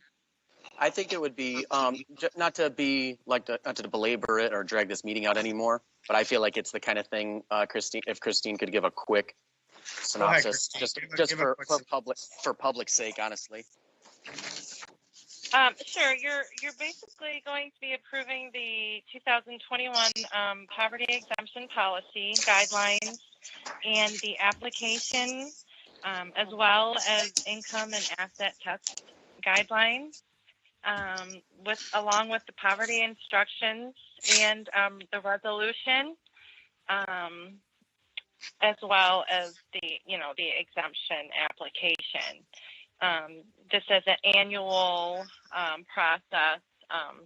The federal guidelines are published each year and annually, and basically the board annually approves those federal guidelines. And, What's it do for like a resident? I'm sorry, pardon me? Like, what does it offer to the resident? It offers, it's for hardship if they are unable to pay their tax bills. It offers them a temporary relief. It could be a full exemption, partial exemption. It's approved by our board of review.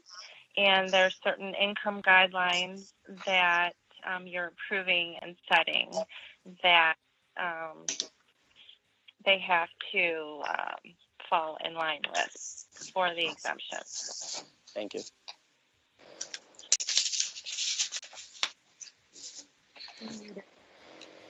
Any questions or comments for her? If not, I look for a motion.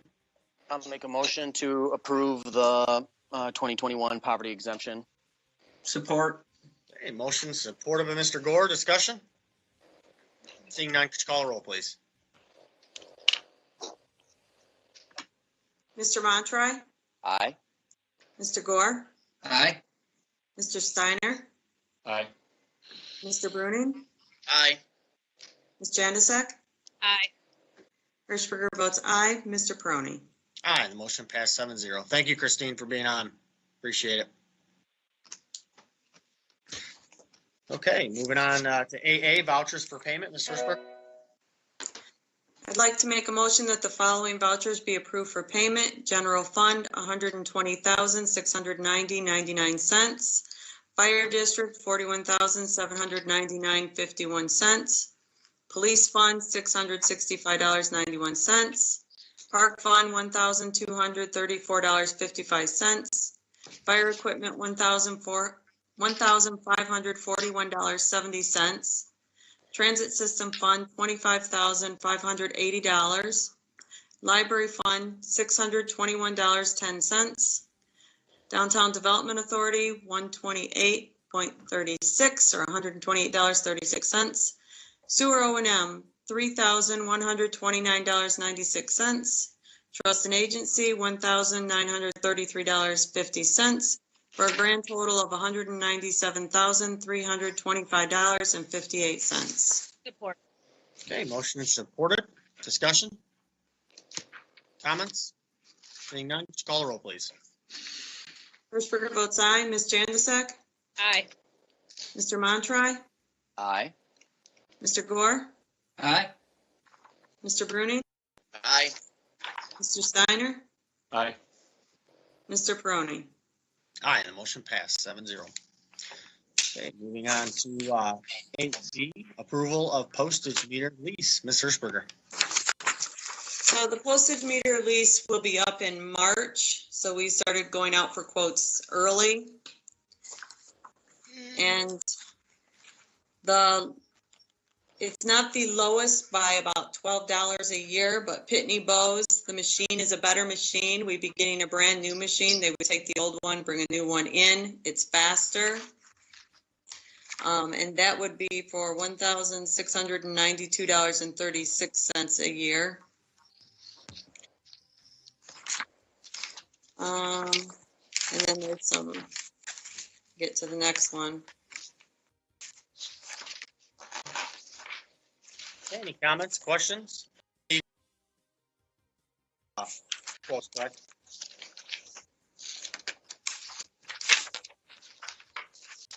So, and you see, I put a post note in there of what we currently pay. So no matter what we go, it's going to go up. Mhm. But the Pitney Bow machine has a faster machine. And like I said, they'll be taking the old one and putting a new one. Legally, we cannot own a postage machine, so that would be out of the question. We have to lease. Ms. Janusik? Trudy, with the Pitney Bowes one, we won't have to do any changes because we currently have a Pitney Bowes, so it'll be streamlined, correct? Correct. We won't have to make any changes. Okay. Okay. More discussion? If not, we have a motion and support. I make the motion that we accept the lease from Pitney Bowes for $1,692.36 over 5 years. Support. Okay, motion and support of Ms. Janusik. Discussion? Seeing none, could you call the roll, please? Hirschberger votes aye. Ms. Janusik? Aye. Mr. Montry? Aye. Mr. Gore? Aye. Mr. Steiner? Aye. Mr. Bruning? Aye. Mr. Peroni? Aye, the motion passed 7-0. Okay, item 8C, request from the Library Advisory Board to solicit sealed bids for landscaping of the Bedford Branch Library.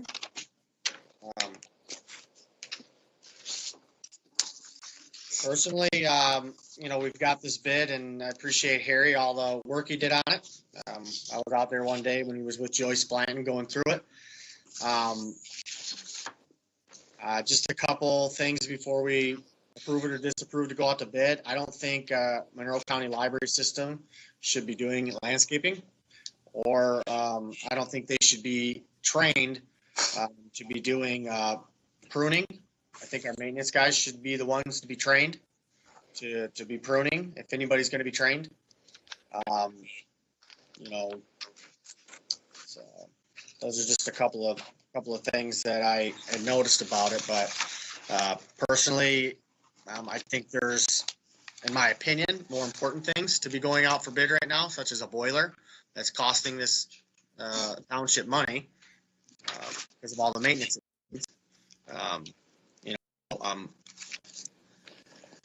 I'm not exact, I know this has a lot here, but, quite frankly, I think if you have Joyce Blanton telling our maintenance guys what they want done, they could do quite a bit of it, but it's the board's pleasure. So if anybody has any comments or questions or anything. Where would the funds come from? If they, do they have separate, like you said, if there's a new boiler that needs to be replaced, or? It's a millage. They become out of their millage funds.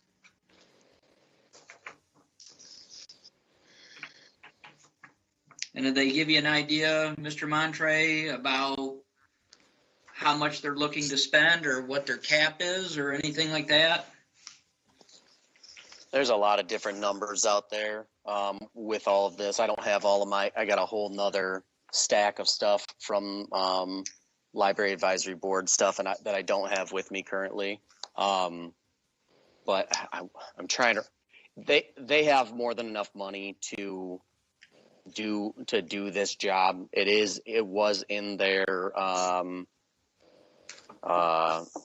gosh, like in the actual like original millage materials and everything. This was doing landscaping was in there. I don't remember the budget for this because I know the specific project, if I remember correctly, is well under budget because we got initial trees removed for so cheap that was like the really skewed this specific project. That I'm sure that there will be money to get certain landscaping done.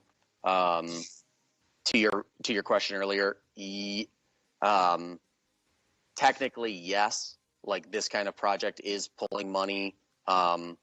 That same money would technically be used. It's all millage money. It's budgeted differently, but it's all millage money, Right. And so it is pulling money from getting a chiller boiler, but I would think they would still be able to. They're going to still be able to do both. Okay. I don't. Well, a lot of money's been saved too with a lot of the projects too. Some of the things that like tile, we were able to get tile done for $50 and it was $4,000. The sidewalk I got volunteered done, and that was budgeted $6,000. I mean, there's a lot of things that have been done. The LED lights thing is going to be an extra cost that wasn't in our original bid. That they, there's like 90 lights that'll be coming next meeting, or 50 lights. I don't know if it's going to come 50 then 40, but there's a lot of lights that when Voss originally did the bid, they did it because they thought these lights would be compatible. Well, really, you got to change the ballast. So there's extra cost of things that are going to pop up that you can use millage money for. My point has been to the library advisory board. Let's pluck off the most important first. And mine is the chiller. Chillers could be $60,000, $50,000 for that project. And it's cost a lot of money to maintain it because it's got a lot of issues. But okay, I look for a motion to put it out for bid, and I guess we'll go from there. But I would like the motion to state, in my opinion, that this bid should not have in there anything with training library personnel. I think it should be stated that our maintenance guys will be trained. My opinion, but you guys. Is that the motion you want to make, Paul? Well, I don't want to make it fail. I mean, if everybody's in agreement that our maintenance guy, all right, I'll go for it. I'll make a motion that we put out the bid for landscaping for the library building with the amendment that the no volunteers at the library will be trained to prune, that our maintenance guys who are here and will be here for the long haul will be trained to prune for the first year. And then they can use those skills throughout the whole community, all of our properties. So that's my motion.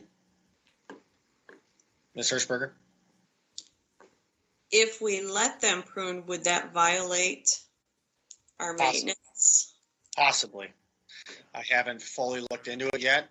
It's something we can negotiate, with the labor attorney with the negotiations for the union contract coming up, but I don't think it would personally, but it could violate the union contract, but I don't think it will with my experience with it.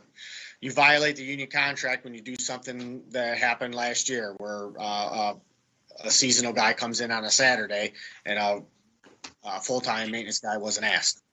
That violates the contract because like this, if they're doing the work Monday through Friday and they're not taking hours or days away from the maintenance guys, that's not a problem. But technically, if you ask me, they are taking work away from the maintenance guys because the maintenance guys do trim and prune trees. It's not their skill. They're not the best at it right now, but they could be trained. So Is Joyce training them? I don't know who they have that's going to be training them. I would think whoever wins this bid, it's in the contract as part of the first year that they'll train. I just don't know who at the library they train. Are you going to train Jody to trim trees? You know what I mean? It's like, who are you going to train? You know, and then somebody leaves. Our maintenance guys could be here for the next 30, 20 years. Or we could get a company that doesn't want to train. You're right. Or you could hamstring yourself with companies that's not their forte of trimming.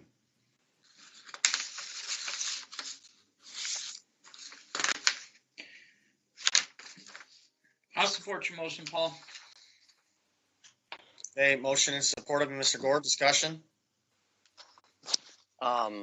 I don't know if it needs to be in the motion or anything, but I definitely would want, like, when these come back, Joyce Blanton to advise us as we go through this, especially once we get bids back, to look at like what we're getting back and what the landscape companies are offering.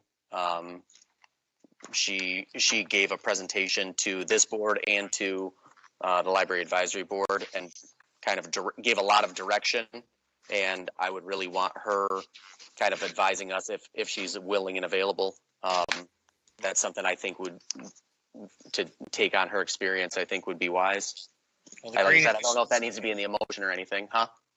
The Green Initiatives Committee as a whole will be very involved. Okay. In the whole process. So I was going to say, if not her, maybe even Connie. yeah, you've got enough assets on that team to, you know. Mm-hmm. Okay, could you call the roll, please? Mr. Peroni? Aye. Mr. Gore? Aye. Mr. Bruning? Aye. Mr. Montroy? Aye. Mr. Steiner? Aye. Ms. Janzasek? Aye. Hirschberger votes aye. And the motion passed 7-0. Okay, item 8D, discussion of returning board meetings to in-person meetings. Mr. Montroy? Yeah, I don't have much to talk about really. I wanted to have some board discussion surrounding this. I had made motions with the previous board, and the two members that voted in the affirmative are now no longer on this board. But I just wanted to have some discussion, and I think it's pretty clear where I stand on getting back to meeting in person. But I wanted to hear other board members out on it. Well, Phil, real quick before other board members go in on it, could you please explain, because we just went through this with Board of Review.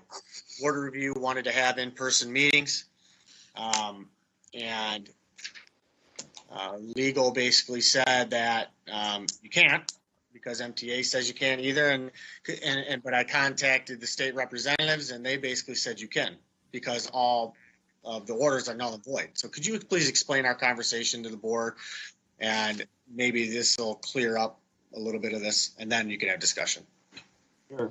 Well, with respect to the orders that are null and void, those were Governor Whitmer's orders that were determined by court adjudication to be null and void.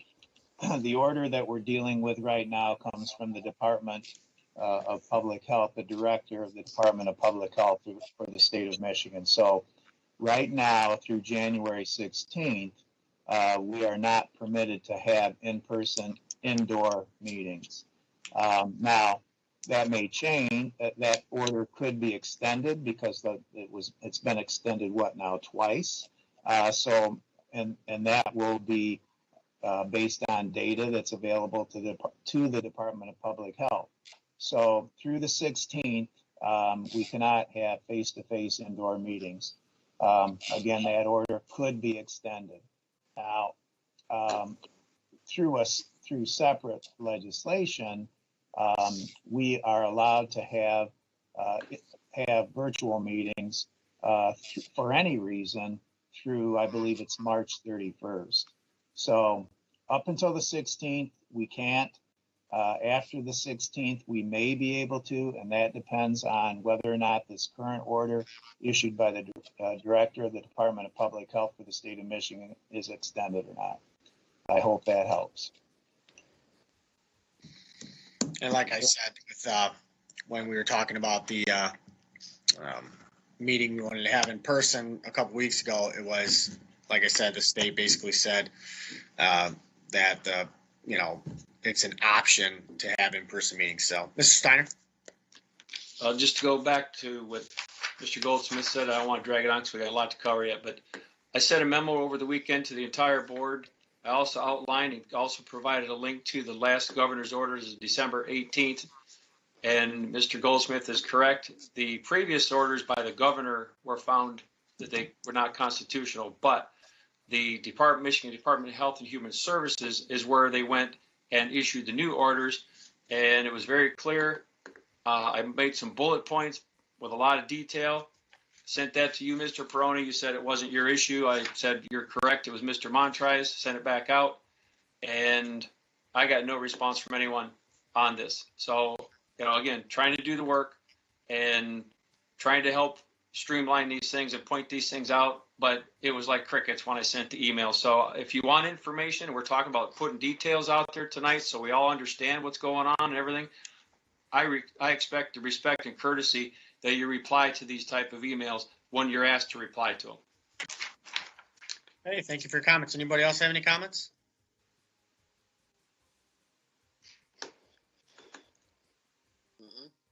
Nope. Nobody has any opinion. Nobody has any, and not to, no, go ahead, Joe. I agree. We need to get back to in-person meetings as soon as we legally can. I'm fine with that. I'm fully ready to get back. I think we need in-person. I think that would help tremendously. So I agree 100%. Mr. Bruning? I'm for in person. You already know I don't wear a freaking mask around here. Ms. Hirschberger?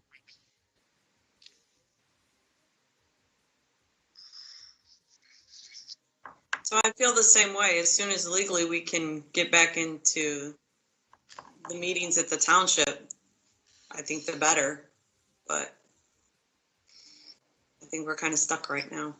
I think if we can legally do that, it's a good idea. And we just have to follow any standards that if they outline more standards by the governor or the HHS, if they say you have to do this or that or specific cleanings, whatever it is, we just need to follow it and we can open.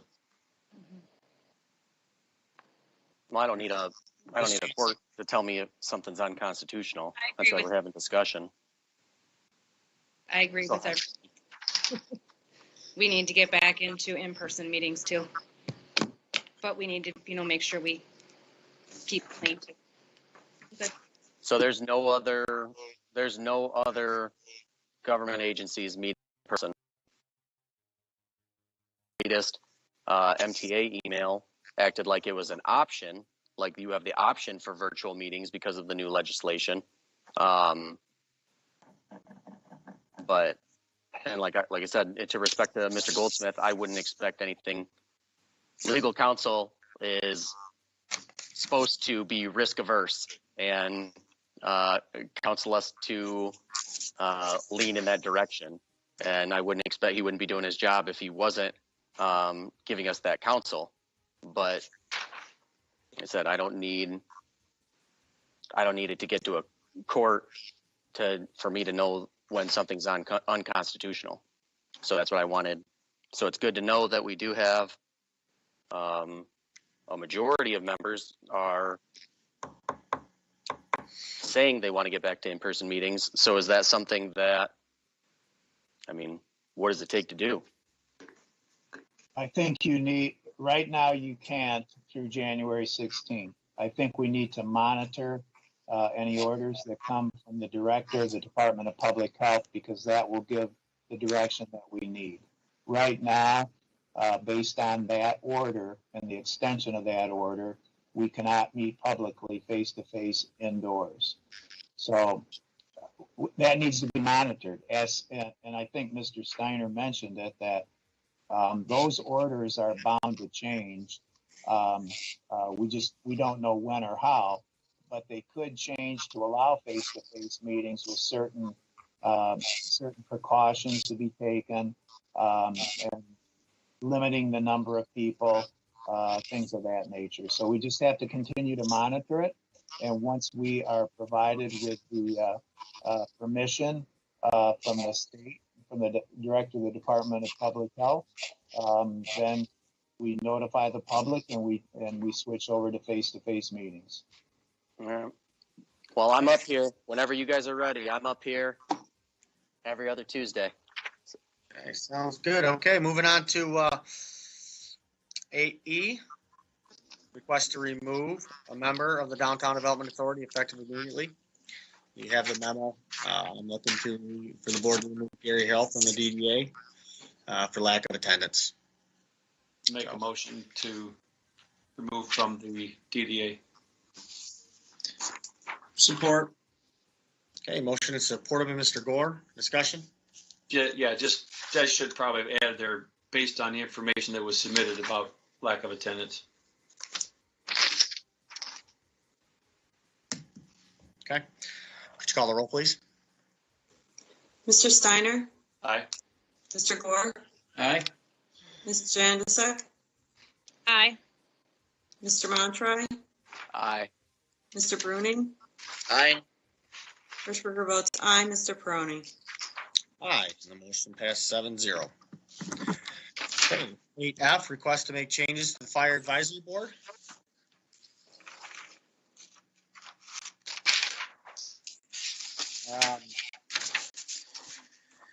Mr. We Peroni, have this memo here from Mr. Steiner to make changes. I'm not sure if I don't think we have to make any changes because it's already it's a 5-member board approval right now. The board and past boards let it go to 7, and we have 2 people falling off, so then it would go back to. But go ahead, Mr. Steiner. that's all I was going to say is that there are currently 7 members that have been attending the meetings. So, again, I don't think there was ever any official notice saying increase this to a 7-member, but it has been done. So we need to make sure that we're following protocol here. If it states 5, then we don't have to do anything. If there's anything in writing that said we increase it to 7, then we need to amend that back to the 5, and then there won't be any reappointments. Yep. Well, I think it is 5 right now, though. Naturally, it is correct, Trudy.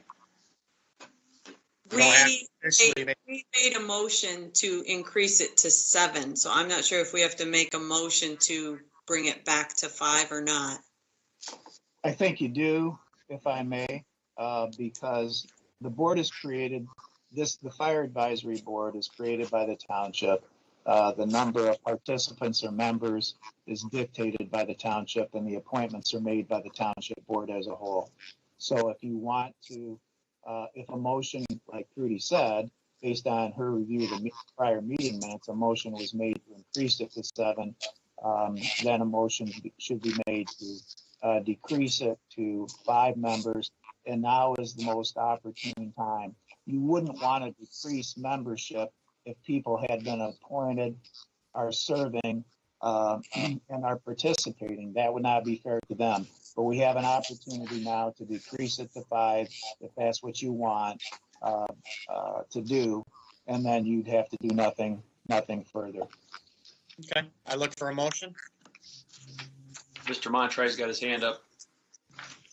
I think that's Ms. Januzak.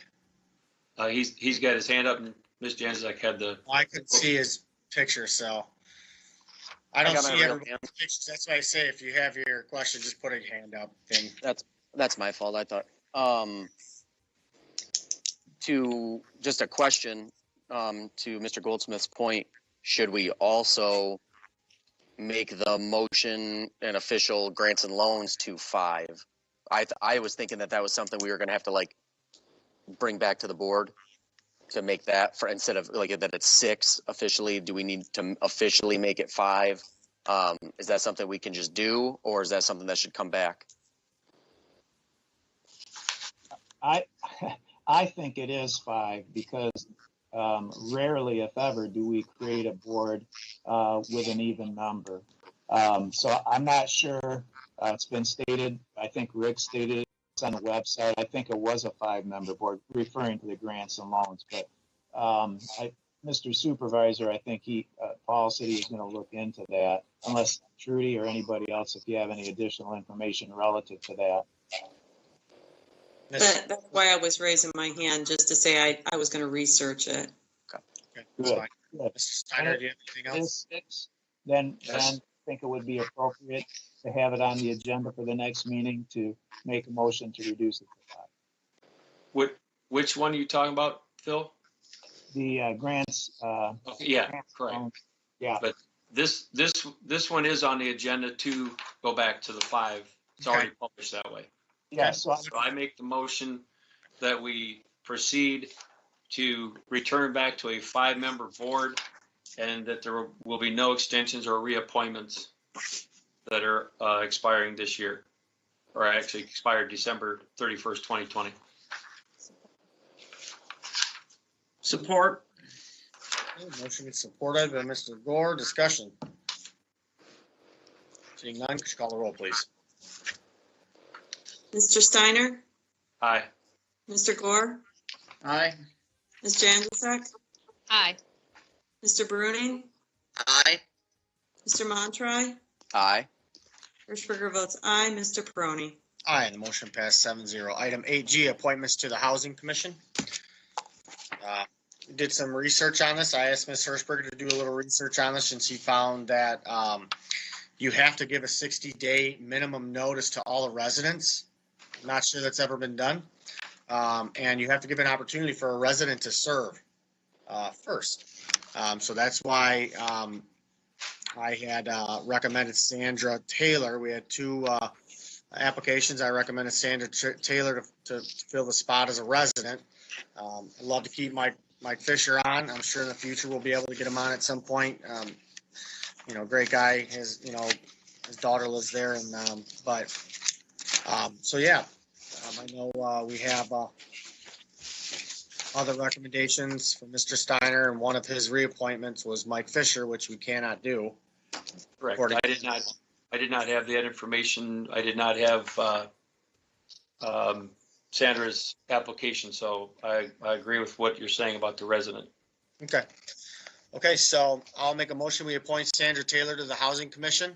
She's a 12-year resident of the Ivor Lindsay Housing Complex. She will fill the seat that needs to be held by a resident under 5.30114 Housing and Zoning Laws, page 355, term ending 12/31/2025.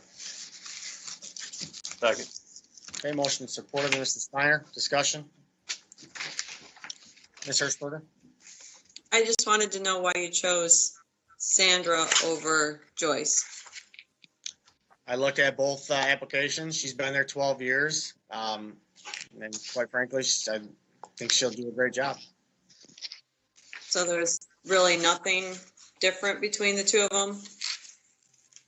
No, nothing that struck me. They're both professional people. So, Mr. Montry? I'm sorry. Yeah, I assumed that was the kind of thing you just gotta pick one. But I guess it's to Joyce Harvey, because I agree with like Trudy. I feel like either Joyce or Sandra I would have been fine with either of those. I forget who, Todd, who did you say earlier that you thought would be good for grant writing? That was Amy Lingle. Amy. Lingo. Yeah, she applied to both of them. So like Joyce Harvey didn't only applied for this, but looking at her application, seems like the kind of person that we should like ask. Is that something? Is grant writing something she would be interested in? It seemed like, again, going back to like what I said earlier about like our role here and putting the right people in the right spots. She might not have applied for it, but it's not like, I don't think would be inappropriate to say to her that it's not a bad idea to maybe apply to, like I said, like a grant writing based off of, like I said, just based off her application. Well, that's That how we seems got like- most of our people in the past. You find the good applications, and you find good people in the community, and you encourage them to apply for things. where they fit well. Like I said, I feel like that's like I felt like it was a good fit for grant writing. Just looking through her application. Okay. Do we have a support? We have a motion. Do we have a support? I think Craig supported, didn't he? Or no, Rick supported. Okay, call the roll, please. Mr. Ferroni? Aye. Mr. Steiner? Aye. Mr. Montroy? Aye. Ms. Januzak? I think she's on mute. Aye. Sorry. Mr. Bruning?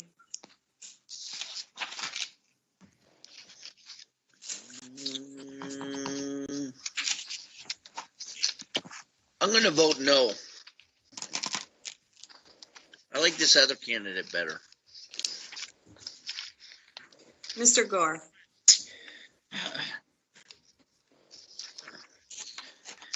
I'm gonna vote no. I've looked at Miss Harvey's her application and her resume, and I think she is a better candidate. Noting her volunteer with the Veterans Center, several awards for volunteer work and things like that. I just think she would be just a better candidate. For those reasons, I'm voting no.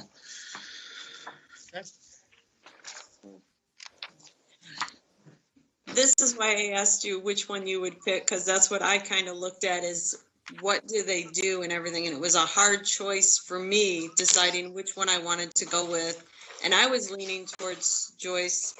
I'm voting no because I'm leaning towards Joyce, but Sandra will be on. She's got the vote. She's got the 4. But you're right, Mr. Montroy. Joyce, she would be good at grant writing too. I just wish grant writing had more open spaces available on it. Okay. 4-3. Yes. Okay, moving on to 8I, appointments to the grant writing committee. H. Yeah. It says 8I on. Construction code. Yeah, mine are goofed up. Construction code says 8H. No, it's because we pushed it down one because of. Yeah, we pushed everything down. Oh, okay. Okay, so appointments to the Construction Code Board of Appeals. Okay, so we have current members, Bryce Pankowski, Brad Greeley, and Ken Kelman are both up. Ken Kelman did not want to be reappointed. So we have 2 openings. I am requesting the board to appoint Tim Sergo for term ending 12/31/22. Tim is an engineer and has an extensive construction background, and he's the deputy drain commissioner for the county drain commissioner. Scott Bowen to a term ending 12/31/22. Scott is an electrician by trade and has 25 years experience in building, and he doesn't currently serve on a board. So if we want to follow policy, we should appoint the new members. So Mr. Trustee Steiner has 2 appointments, one being Tim Sergo and one being Brad Helm.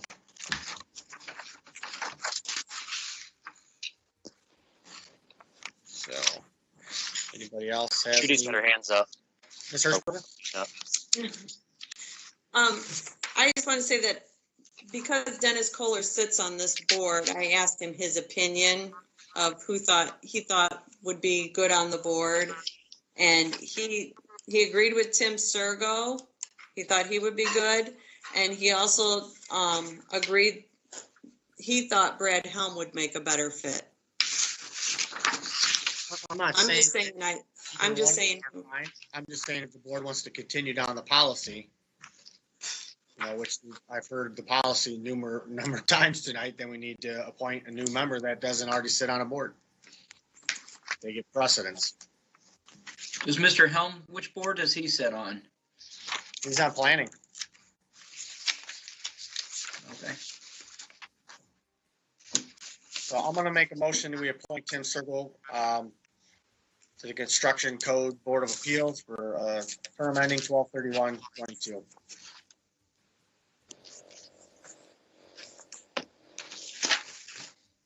I'll support.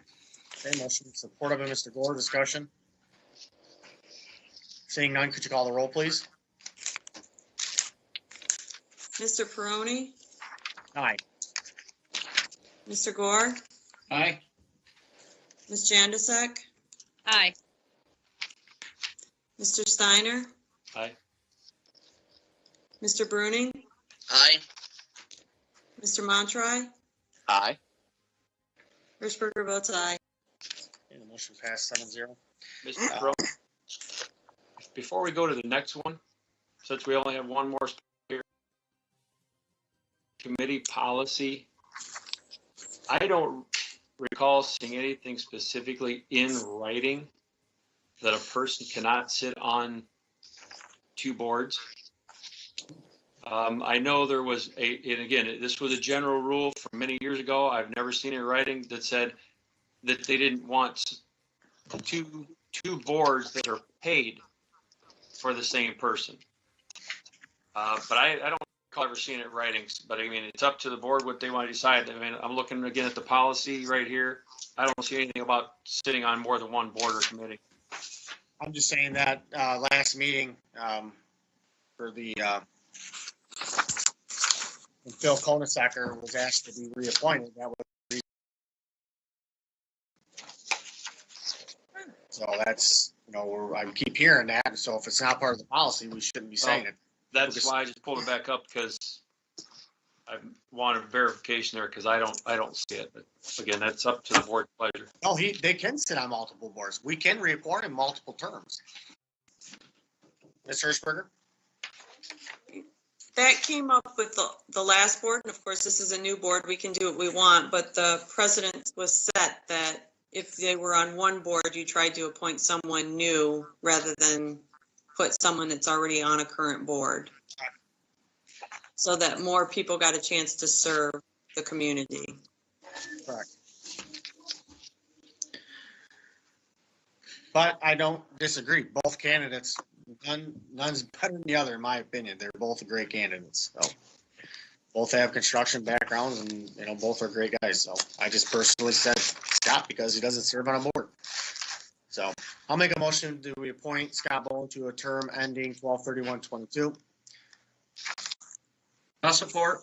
Motion supported.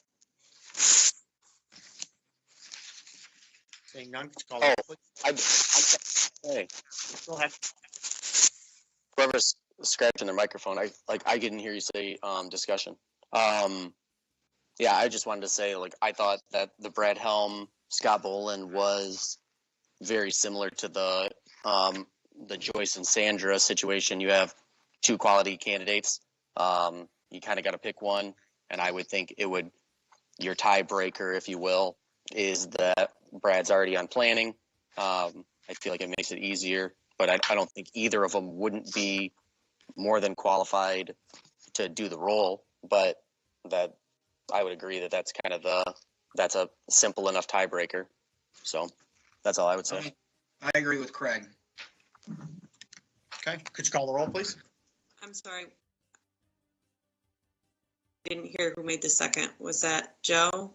I second it. Okay, I just wanted to make sure I had it right. Okay, Mr. Peroni. Aye. Mr. Gore. Aye. Mr. Steiner.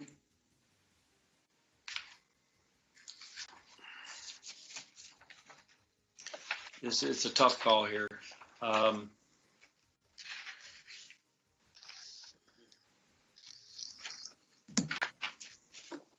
Aye. Mr. Bruning. In the same boat. I mean, Brad and Scott are both qualified. It just boils down to Brad's already on another board, so I'll vote for Scott. Mr. Montry. Aye. Okay, the motion passed 7-0. Okay, moving on Wait, to, Ms. Jandasek oh, sorry about that. Aye. and Hirschberger votes aye. How did I miss two? Jeez. Trying to rush through the meeting now. Okay. Appointments to the grant writing committee.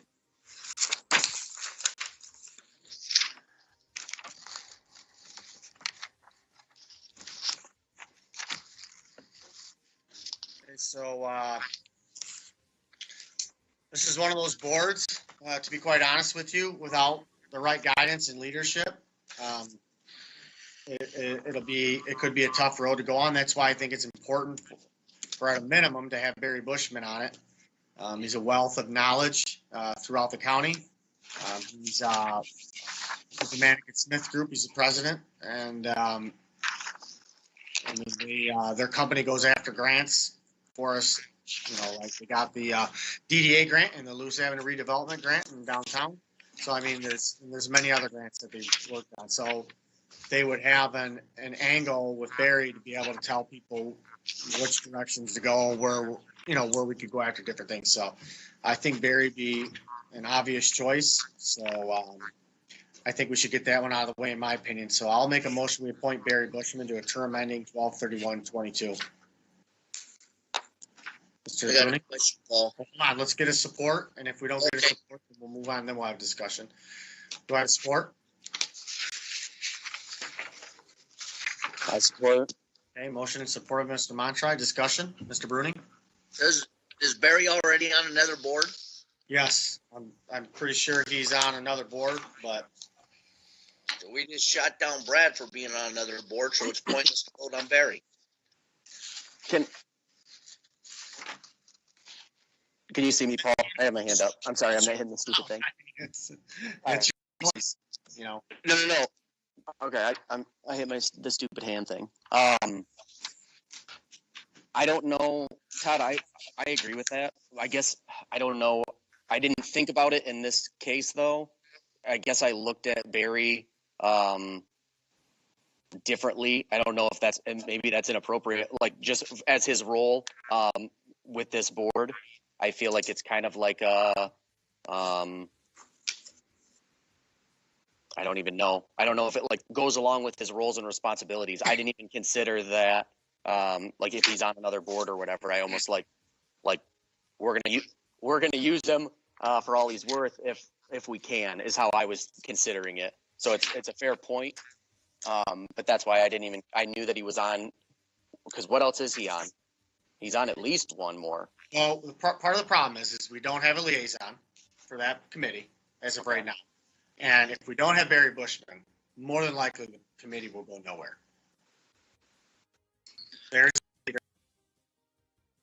We've talked about being liaison a little bit. I don't know if you're still interested in it. And if you are, then it could definitely be successful without Barry on it. I'm still interested. So I would take it. So if Trudy's going to do it, then I would say you don't absolutely have to have Barry, because Barry will be a resource, but he would be a paid resource at that point. You'd have to pay him to call. Right. It's on the board, he's free. Right. $175 an hour, I think. Mr. Steiner? Yeah, when this committee was originally started a couple of years ago, I was liaison on that. We got going on that. At one point, my regular full-time employment had to take precedent. I had to bow out, and no one decided to take over as liaison from the township board. So the board just ended up not meeting any longer. So it definitely, it's not a statute or requirement that we have to have a board liaison, but it only makes sense that we do. Barry was a strong member at that time, and I do agree that I think Barry, like you just said, pay him $175 to be an hour to be a resource or a volunteer unpaid resource. I think it's a good idea to take him as that.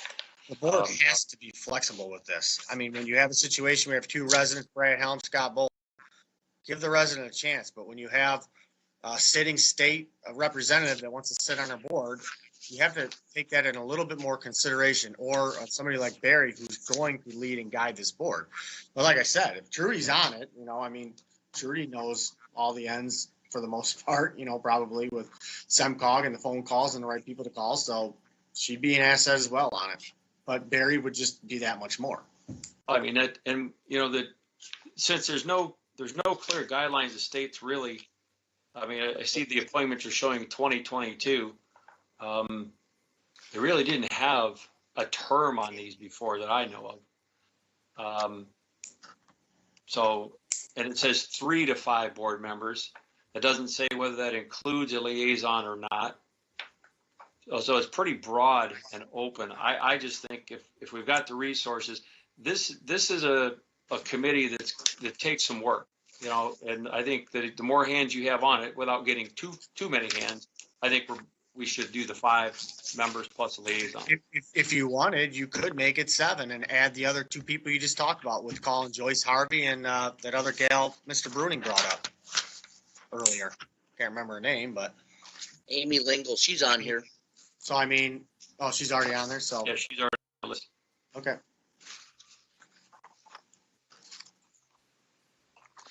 Trudy, I'm gonna since you're gonna be the liaison, Trudy, I'm gonna give you the floor and let you make the motions and pick who you want out of both groups. Well, you've got 3 at the top that are pretty much a consensus across the board. Well, I would say not for sure. I mean, we just had an objection. I'm just saying pretty much, and not completely, but. Well, why don't we start here? We have Barry Bush and I've made a motion. Go ahead, Mr. Matra. I just wanted to get on to my point. I wanted to hear Krista and Trudy had Barry as well. Do you agree with what I said about kind of Barry being, I assumed, like I said, I didn't even think about that. I knew he's on other boards, but do you agree with that same kind of line of thinking? I do, and I also agree with, instead of paying him $175 an hour, we can get him for free. I'd rather do that. We should use them up. Well, keep in mind too, the other board he sits on meets once every 2 years, maybe, or something. Bill wants to start doing some volunteer work too. I mean, it's not like they're. Put me on. Yeah. Good luck with that.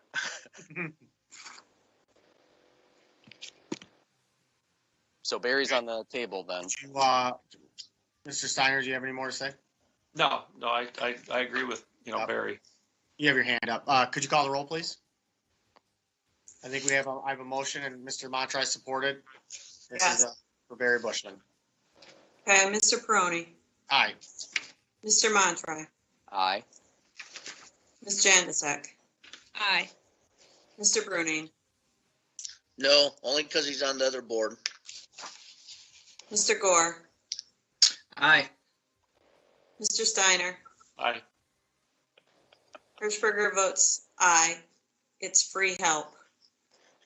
Okay, the motion passed 6-1. Todd, are you opposed to people being on multiple boards?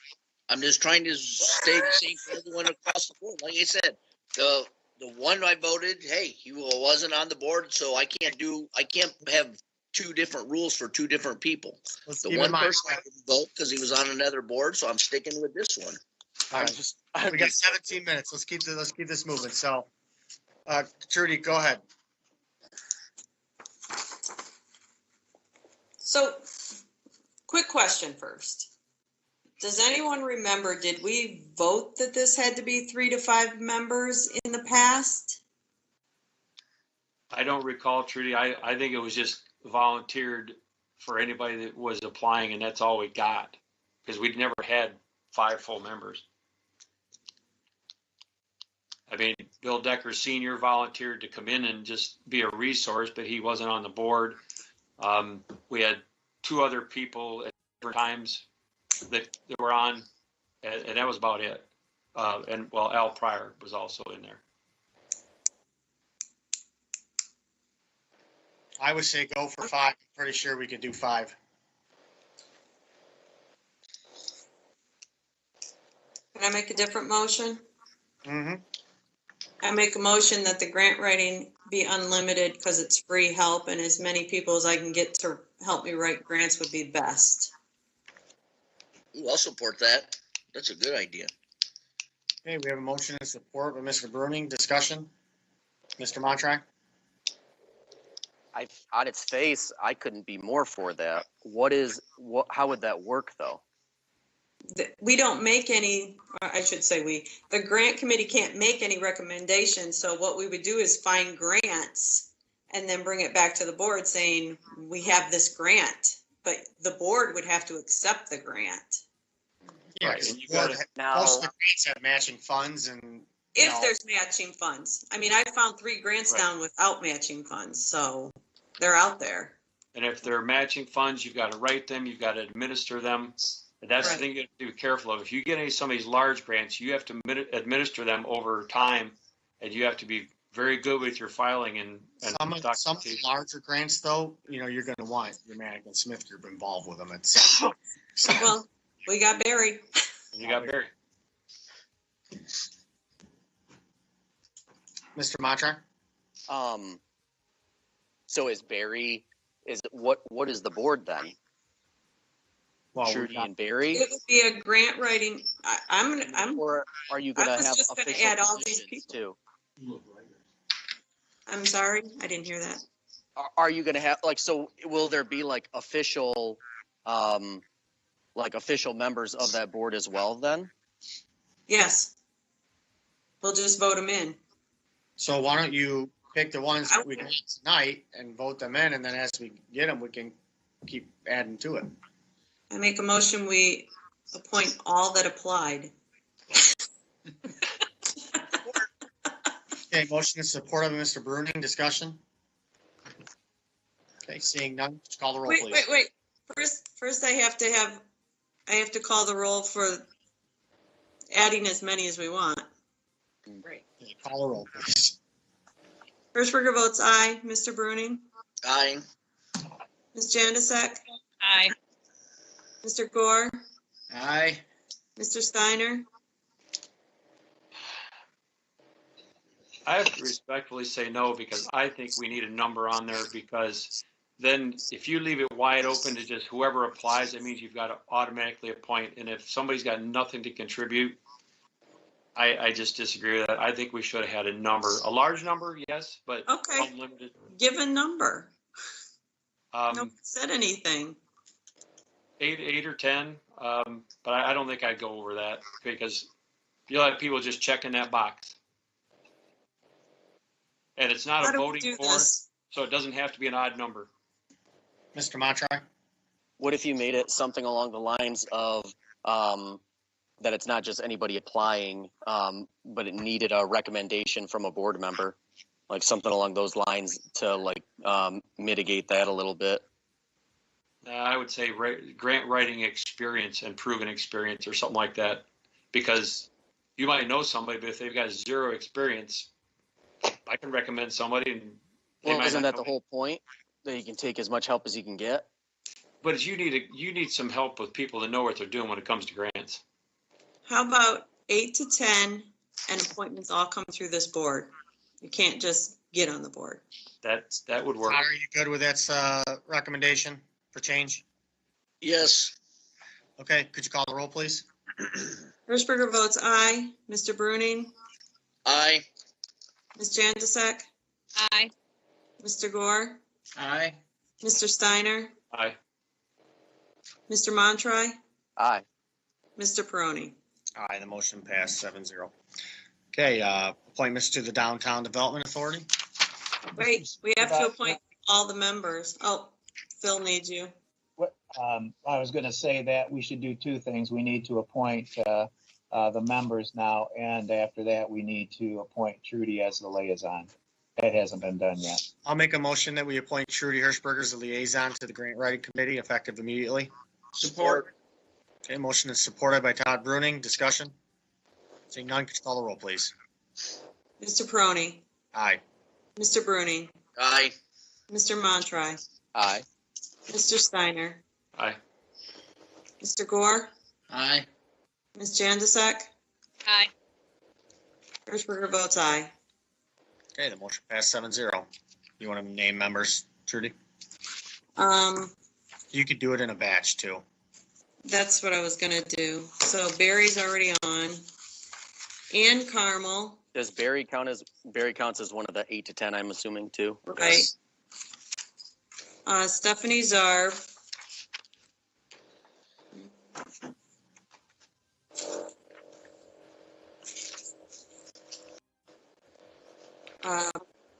Brianne Lasky.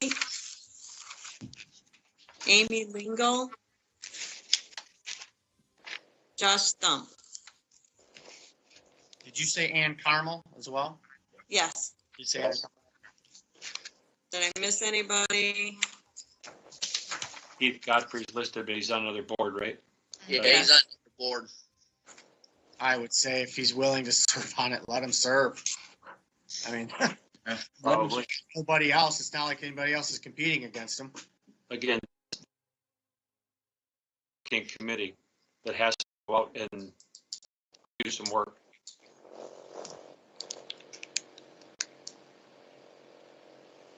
So are we good with that for a start?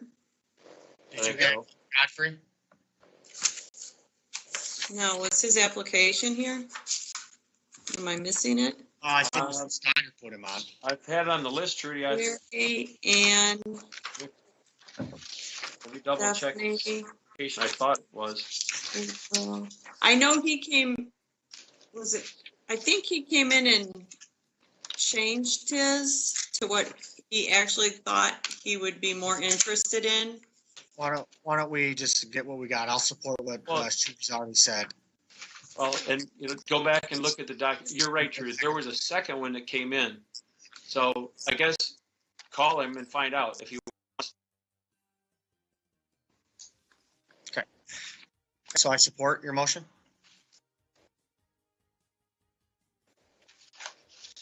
You good? Yeah, I supported what your motion was. So could you call the roll, please? First order votes aye. Mr. Peroni? Aye. Mr. Montroy? Aye. Mr. Bruning? Aye. Mr. Steiner? Aye. Mr. Gore? Aye. Ms. Vandisek? Aye. Okay, the motion passed 7-0. Moving on to appointments to the Downtown Development Authority.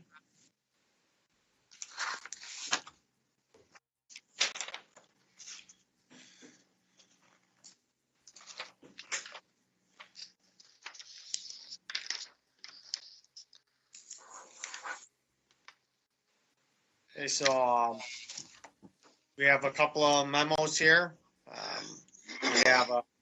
We have Joyce Blanton, Linda Flick, Gary Harrell's removed, Henry Levens. And I just got an email a few hours ago from Erica Morowski that she's resigning. So that'll be one less person. So we got Eric up, and I'll forward you that, Trudy. Gary removed. So you've got Henry, Joyce, Linda. So got quite a few positions we need to fulfill here. So my first one I'll do. Mr. Supervisor? Yeah. Yeah, let me just, maybe this will help making the appointments to the DDA. I made some notes here in preparation for the meeting. So MCL 125.4204 per N1, members shall be appointed by the Chief Executive Officer of the municipality, which is defined in the act to be the supervisor in townships, subject to approval by the governing body of the municipality, which is the township board. Not less than a majority of the members shall be persons having an interest in property located in the downtown district or officers, directors, etc. of a legal entity having an interest in the property located in the downtown district. So an officer, a principal of a business that's located in the downtown district. And then not less than one of the members shall be a resident. That's already taken care of because Henry Levens is a resident. So you need, those are the rules by which the appointments are made by the supervisor, approved by the board. That's all I have. Okay. All right, I'm going to make a motion to reappoint Lane Fraley to a second term ending 12/31/2024. Lane has owned the subway at Secor and Stearns for over 30 years. He has provided valuable input on projects, budgeting, and he knows the needs of the area. Support. A motion in support of Mr. Gore. Discussion. Seeing none, could you call the roll, please? Mr. Peroni, Yes. Mr. Gore, Yes. Ms. Jandesak, Aye. Mr. Steiner, Aye. Mr. Bruning, Aye. Mr. Montroy, Aye. Hirschberger votes aye. Okay, the motion passed 7-0. I'd like to make a motion to reappoint Jerry Goodrich to a fourth term ending 12/31/2024. Jerry's been instrumental monitoring construction projects, oversees the Pearl River Green Park, and has been the chair for years. He also maintains the pumps that are in the ponds. He's a workhorse. He's always on top of things, and he's been on this DDA almost since the inception. So between Joyce and Jerry, they're kind of our history nuts with what's been going on there for years. So Paul, just clarify his requirements to what Mr. Goldsmith just stated. he's one of the residents. But is he in the district? Doesn't live in the DDA. He lives outside the DDA, but you're allowed to have up to, I think, isn't it 3, Phil? We have 9 members, 6 of which have to be within the district. So he's eligible for reappointment. He would be one of the members. I think it's right now it's Jerry and Joyce who do not live in the district or have a business interest in the district.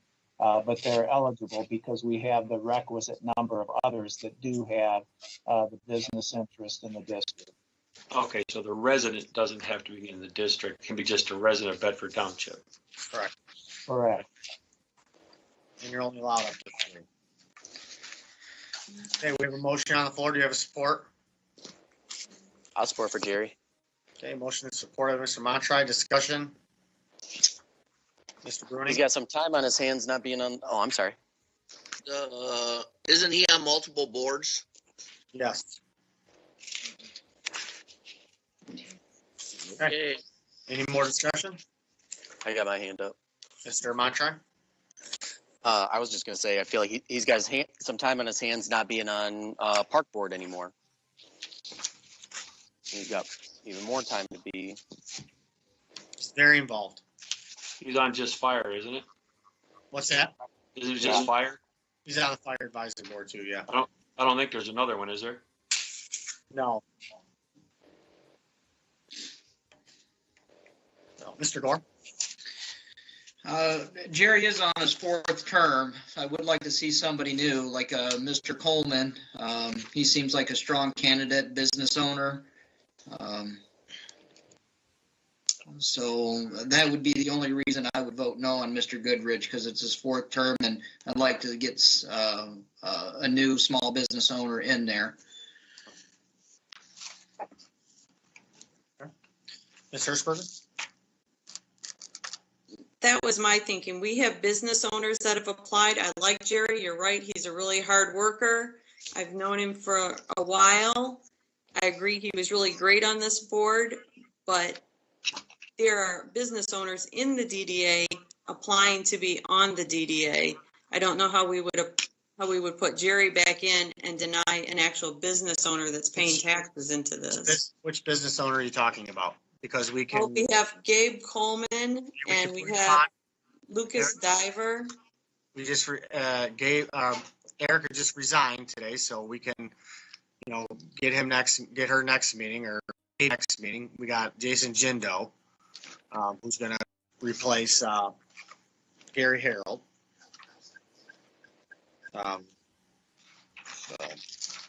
So we have Jason Jindo, we have Gabe Coleman. Mr. Peroni, I have to interrupt. We are at 9:59. If we're going to continue, we have to vote to extend. Okay, I look for motion to extend the meeting 15 minutes. I'll make the motion to extend 15. Support. Okay, motion is supported. Who supported? Mr. Gore? Okay. Mr. Steiner? Aye. Mr. Gore? Aye. Mr. Bruning? Aye. Mr. Montry? Aye. Hirschberger votes aye. Mr. Peroni. Aye. Yeah, I'm actually the one that inquired all three of these applicants to get involved, Lucas, Gabe, and Jason. That's why they did apply. They want to be involved, and there's a lot to learn about it. But like I said, you have to be careful removing too much history from these boards. Probably not one person on this board even knows that a line was cut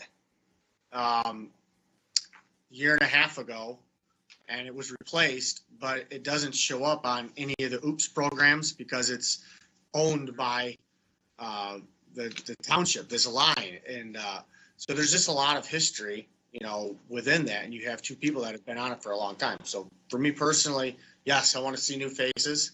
I believe Henry Levens is going to be coming off. He just bought a house outside of the district, so there will be more opportunities for business owners to jump on board. I just, that hasn't happened yet. Oh, you're muted. Yeah. That's the thing is I agree, and with everything that you have. You're doing the same thing that you did to the Lewis Avenue development. I think that's which one it was, Lewis Avenue development. That you have a very young, and it's not even inexperienced. It's just lack of historical knowledge, if you will, that you're putting on there. And I feel like there are still, because I don't disagree with the points made. I just think that there's like keeping Joyce and Jerry. That leaves you with Lane, and everyone else would be like brand new to this board. And you're talking about somebody who has been a part of the board for a long time. I feel like it's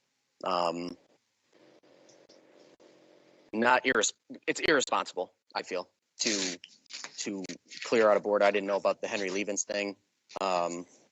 But I feel like we can appoint Jerry and still be able to do those other things with those other people. Mr. Steiner? Do you have your hand up, Ms. Hirschberg? No, mine's not up. I don't think we're getting rid of the history because Linda Flick's been on there. Joyce has been on there for quite a while. We have first terms ending, which means they're going on a second term already. Why can't we just appoint the new ones? And then, like you said, if Henry Levens does leave, then we can bring Jerry back. We have a motion and support on the floor. Why don't we do the roll call, and then we'll keep moving forward. So, could you call the roll, please? Mr. Peroni. Aye. Mr. Montry. Aye. Mr. Steiner. I'm going to respectfully say nay, and the opportunity to bring him back, Mr. Levens does exit. Mr. Gore. No. Mr. Bruning. No. Ms. Jandasek. No. Hirschberger votes no for the reasons stated. Okay, so it failed 5-2. Okay.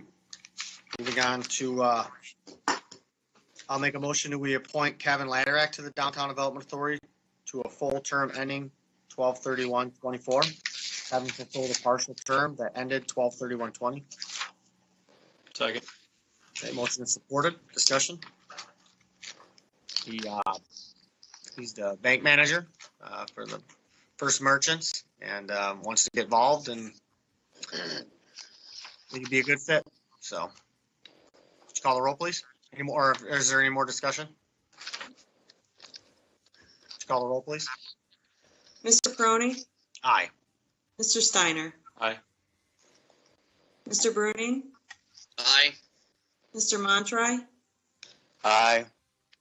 Mr. Gore. Aye. Ms. Jandasek. Aye. Hirschberger votes aye. And the motion passed 7-0. Okay, next one, I'd look to make a motion to appoint Jason Jindo to finish out the term of Gary Harrell, term ending 12/31/21. Support. Motion supported by Ms. Januzak. Discussion? Okay, seeing none, could you call the roll, please? Mr. Crony, Yes. Ms. Janusik, Aye. Mr. Gore, Aye. Mr. Steiner, Aye. Mr. Bruning, Aye. Mr. Montry. Aye. I think it's funny that votes aye. nobody cares that he doesn't live in Bedford. You've got He two also- businesses in Bedford. He's in the DDA paying taxes. That's what it is, the businesses. Exactly. Let's stop playing politics. Okay, the motion passed, to vote yes, correct, 7-0, 7-0. Okay.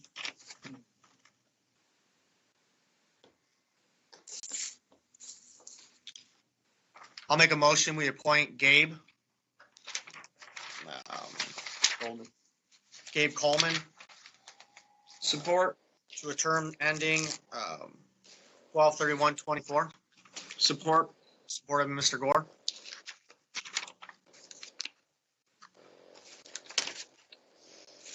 Motion support, any discussion? Seeing none, could you call the roll, please? Mr. Crony, Aye. Mr. Gore, Aye. Janusik, Aye. Mr. Steiner, Aye. Mr. Montry, Aye. Mr. Bruning, Aye. Hirschberger votes aye.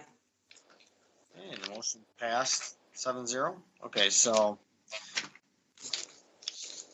we have, do we want to accept the resignation tonight of Erica Morowski?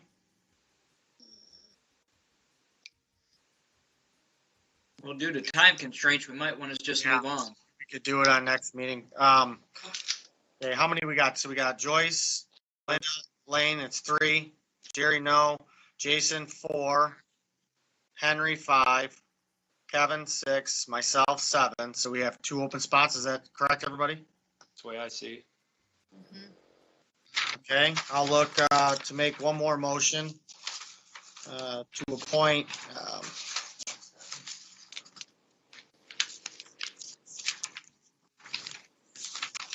trying to find my application.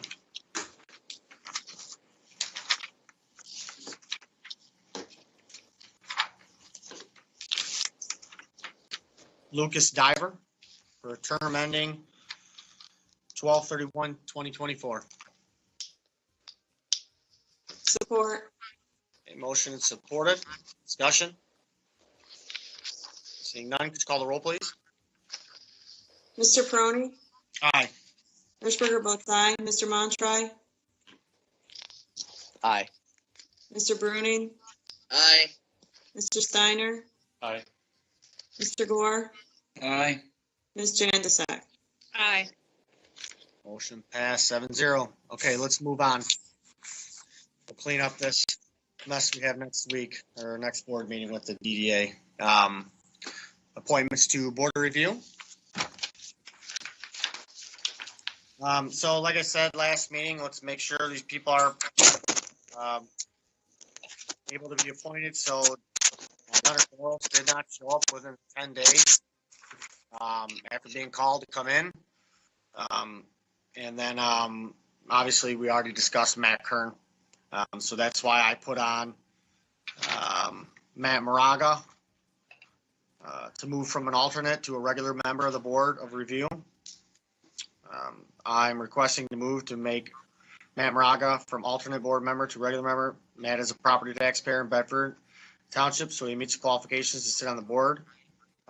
The first term ending 1/1/23 at noon.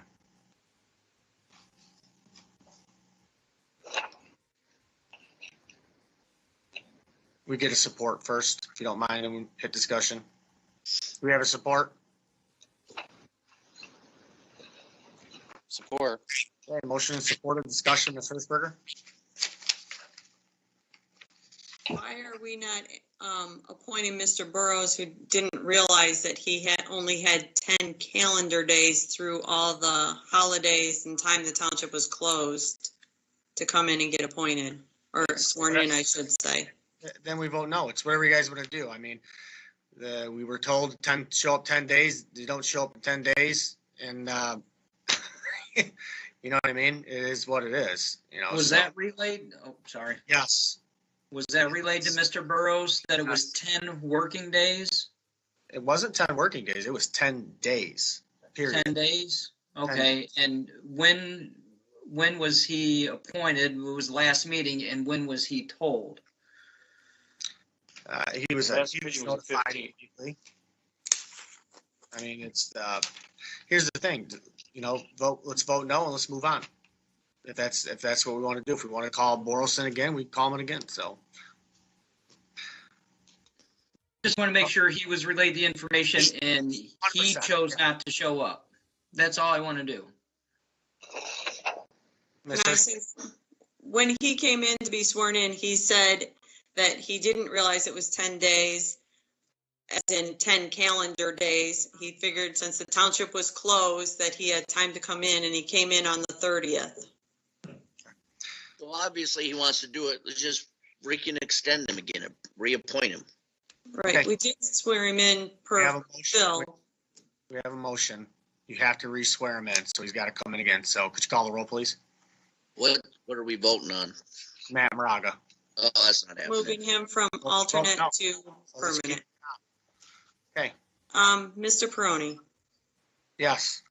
Mr. Montry, Aye. Mr. Bruning, No, Mr. Steiner, So if we move him up, we still have one to vote, possibly bring Leonard Burrows back, correct? he would be an alternate, not a member. We originally put him as a member. No. Mr. Gore, Yeah, yes, Mr. Moraga was the alternate. Mr. Burrows didn't come in the time frame. So as the alternate, I think the alternate moves up. I'm going to stick to that. is that a yay? Yes. Is Jandisek? No. Hirschberger is going to vote no. I think he was under the impression he had time.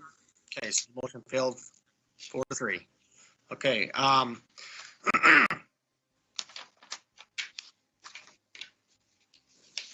No, did the motion fail or did it pass? it failed. It failed 4-3. I'm gonna make a motion to appoint Aaron Vandergriff Haynes to the Board of Review as an alternate. Term ending 1/1/23 at noon. I'll support. A motion in support of Ms. Hertzberger. Discussion. Mr. Montry? So that's to replace Kern.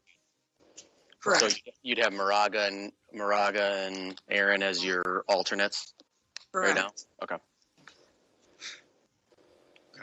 Okay. Just call a roll, Mr. please. Supervisor, Yes. as an alternate, the statute states that she must be a taxpayer. Is she a taxpayer within the township? Not just a registered elector, but a taxpayer also. I didn't personally find that out myself, but the assessing department said they did investigate the people that we appointed, and they are all eligible. Okay, thank you. I did make sure Matt Moraga is a taxpayer, and before I put him on. So, but just call the roll, please. Mr. Peroni, Aye. Hirschberger votes aye. Mr. Montry, Aye. Mr. Bruning, no, Mr. Steiner, Aye. Mr. Gore, Aye. Ms. Jandisek. Aye.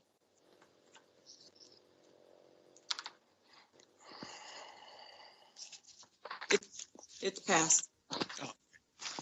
Motion passed. 5-2, correct? Motion for 15 more? I was just gonna do that. I'll second it. Okay, Have her call the roll, Paul, please. call the roll, please. Mr. Montry, Aye. Hirschberger votes aye. Mr. Peroni, Aye. Mr. Bruning, aye, Mr. Steiner, Aye. Mr. Gore, Aye. Ms. Jandes, Aye. Okay, next I'll make a motion to appoint Leonard Boros for the first term ending 1/1/23. Second. Okay, motion supported. Mr. Steiner, discussion? Mr. Peroni. Aye. Mr. Steiner. Aye. Mr. Bruning. Aye. Mr. Montry. Aye. Mr. Gore. Aye. Ms. Jandes, Aye. Hertzberger votes aye. Okay, the motion passed 7-0. Moving on to 8L, appointment to the Communications Media Commission. Okay. Ms. Hertzberger, you got this committee here. Got Dale Burton, Deborah Lucius, Laura Welling, Tori Moran, and you're the liaison? Correct. Okay. You want to make some motions here, or how many people can be on this board? 5 members? So you got 5 members with yourself. Okay. You want to make I a don't motion? count. What's that? You I don't don't count? count. Okay, so go ahead if you want to make the motions of who you want to serve with you. There's only one here that Rick put on, April Brown. Rick put that in, I didn't. Whatever the board's pleasure is. Personally, I think we need to be careful with family, but do what you got to do. So Rick, I'll you make- did the, I'll make the motion to No. appoint April Brown to communications. Support. okay, motion in support of Ms. Januzak. Discussion. Seeing none. Call the roll, please. Mr. Steiner, Aye. Ms. Jandes, Aye. Mr. Gore, Aye. Mr. Bruning, Aye. Mr. Montry, Although I, based off of having only a single applicant. Hertzberger votes aye, Mr. Peroni. No, because they're family, and I don't think we should put family on boards personally, but, okay. And pass 6-1.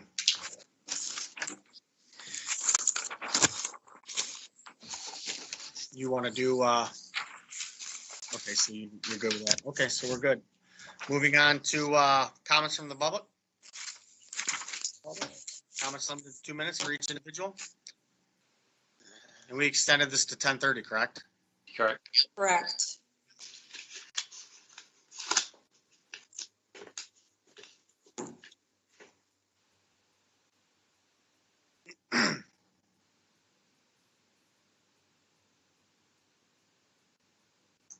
Oh, I'm sure we'll have a couple. I'm sure I know which two too. Okay, let's go ahead and go with board members until we get a call, and then we'll take them. Mr. Gore? No, just thanks everybody for sticking around until 10:30. Thank the board for sticking around, and everybody, I hope we have a better 2021. Stay safe, everyone. Thank you, Mr. Bruning. A couple things here.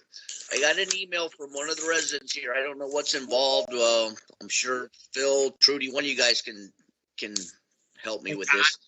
Hey, You Mr. want- Bruning, just hold that thought. Let's take the callers. They're coming in now. Okay. Go ahead, George.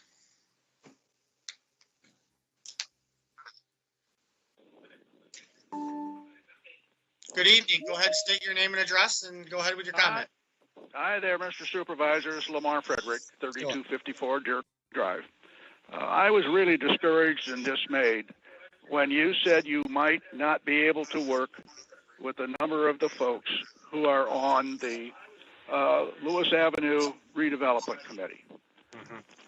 You were elected to support and to represent all of the citizens of this community, not those you choose to like. So suck it up and move on. Mr. Montry, every time you voted today, it was somebody was misguided. And I guess you were challenging the board members with unethical behavior or something. I don't know. But Mr. Steiner, really responded to that criticism directly. And I guess I won't have to go further. And I was surprised that some of you didn't know that Henry Levens had moved from the district out of the DDA. But I guess sometimes he keeps that a little quiet. In other words, I hung on to the last dog here. Thank you very much. Bye. Have a great night. Next caller. Go ahead and state your name and address and go ahead with your comment. Hi, this is Amy Drehorst, 7512 Bernard Drive, Temperance. Mr. Peroni, you were elected to serve this community to the best of your ability. That means being a professional and working with people you may not like. You clearly stated your passion for the Lewis Avenue Redevelopment Committee, and I believe you said you've poured your life into it for years, and you're very proud of what's been accomplished. You and Mr. Montry reminded the board multiple times that the point is for these boards to succeed and that historical and institutional knowledge is valuable. And yet you refuse to continue in your role as liaison to that board because you have personal issues with some of the appointees. As Mr. Montry also reminded the board, you all were elected to represent all people in this township. And not only is packing up your marbles and refusing to play with people you don't like unprofessional, it is unacceptable. Mm-hmm. Thank you for your comments. Have a great night. Thank you. Okay, next caller. Good evening. Go ahead with your comments. Hi, Gail Kane, 1056 West Temperance. Yep, it's me, Mr. Peroni. Mr. Moore was elected to a county seat, not a township board. And it's too bad that all applicants did not have the chance to address the board.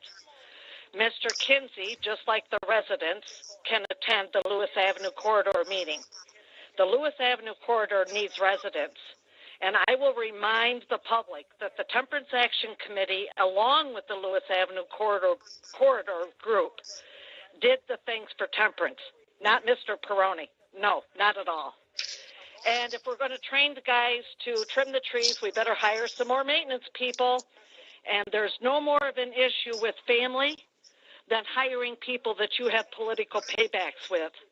Now, Miss Hirschberger, as the highest elected official in this township, and Mr. Goldsmith as our attorney, I want to publicly file a complaint regarding the promotion of a hostile environment, acts of threats and intimidation in the environment that was brought about by Mr. Montry and Mr. Peroni towards Mr. Gore and other elected officials. The stonewalling for the planning position is a misuse of his office. And frankly, it is time that some sort of legal action be taking place here. This is unacceptable behavior. Mr. Peroni has mocked the people that have wanted to get on committees. He's degraded. He's rolled his eyes. He's discussing with another person. And I know he's allowed to have Mr. Pryor there, but it would be nice if the public was made aware that he has somebody sitting with him at Thank you this for your time. comments, Ms. Keen. Have a great night. Your time is up. Yep, Okay. bye. Bye-bye. Okay, next caller.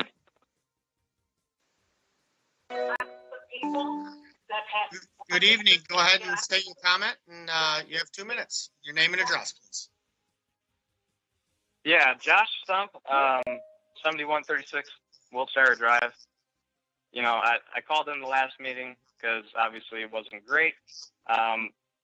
So calling in again, hoping it was going to be better. Obviously, I think you guys know by the looks on your faces throughout this whole meeting, it was not. Just quick on the appointing of committees, I look at it totally different than most of you guys. You know, for me, you play to win the game. It looks like we're just handing out participation trophies to people who applied for the first time. You know, we're talking about the economy and the well-being of the township with some of these boards and committees. So for me, it's forget about the first-time applicants. Get rid of that policy or suggestion or whatever it was. You know, we're not here to hand out participation trophies. We're here to make Bedford as successful as we can. You know, unless, of course, these first-time applicants are incredibly skilled and have a ton of experience, then sure, bring them on. But if you have a committee that's doing great things, keep them. You know, Alabama doesn't get rid of Nick Saban because he's won so many championships and he's been there for so long. You know, they don't just go and hire somebody new because they've had him for so long. They want a new face. No, they keep him because he's successful. That's the point of these committees, is to make Bedford successful. So just appoint the best people. Forget about, oh, well, they're new, or they have a business in Dundee, or they live in Bedford, or whatever. Just do what's best for Bedford. You know, I have a ton of people my age that would be incredible public servants. If you're wondering why they don't get involved, look no further than these meetings. All right? I mean, it's a joke. I didn't think it was possible, but yeah, this was worse than the last meeting. Todd, you know, I went into your shop twice, talked to you. I love our conversations. The first time you told me to run for the school board. Second time you told me definitely go apply and talk to Trudy. I did that. I look forward to kind of hearing out why you didn't vote for the library advisory committee or whatever it was. You know, no, not upset or anything like that. But I look forward to it. Mr. Stump, your time is other than up. that, let's get better. Appreciate your comments. Okay. Okay, go ahead with your comments. State your name and address. Hello, Elaine Kuntz, 4212 Casey Drive. This is the first time I've watched one of your meetings in whole. I know Trudy from being on the Library Advisory Board, and Craig also. And I'm pleased that you are admitting different people to boards and acknowledging the limitations for what should be. I wish you all well, because it's not easy doing what you're doing. So good night. Thank you for your comments. Have a great night. I don't think we have any more callers. Mr. Bruning, go ahead and continue on. All right, the quick, I'll go fast, we're running out of time. The guy wants to know if we are able to introduce a Go ahead. If we could introduce a proclamation for the township board to declare a week in February as Congenital Heart Week in Bedford Township. He would like to know if we're able to do that. I don't know what's involved to get that done. You guys can help me with that. And then the other comment I had, I think Toledo had a great idea, because we have all these nuisance hotels right over there on Telegraph. What do we need to do as a board to declare them nuisance hotels to get them shut down? Like Toledo's doing it with the Days Inn. Is it possible for us to do that with these like hotels over there on the Telegraph corridor? And again, I would need your guys' input on that. Other than that, everyone have a good weekend. Thanks. Hey, Mr. Steiner. Yeah, I'll try to make it quick. We talk about the planning commission. You've got a change of pace here. I just want to say that based on the last meeting, I already served on the planning commission's first meeting.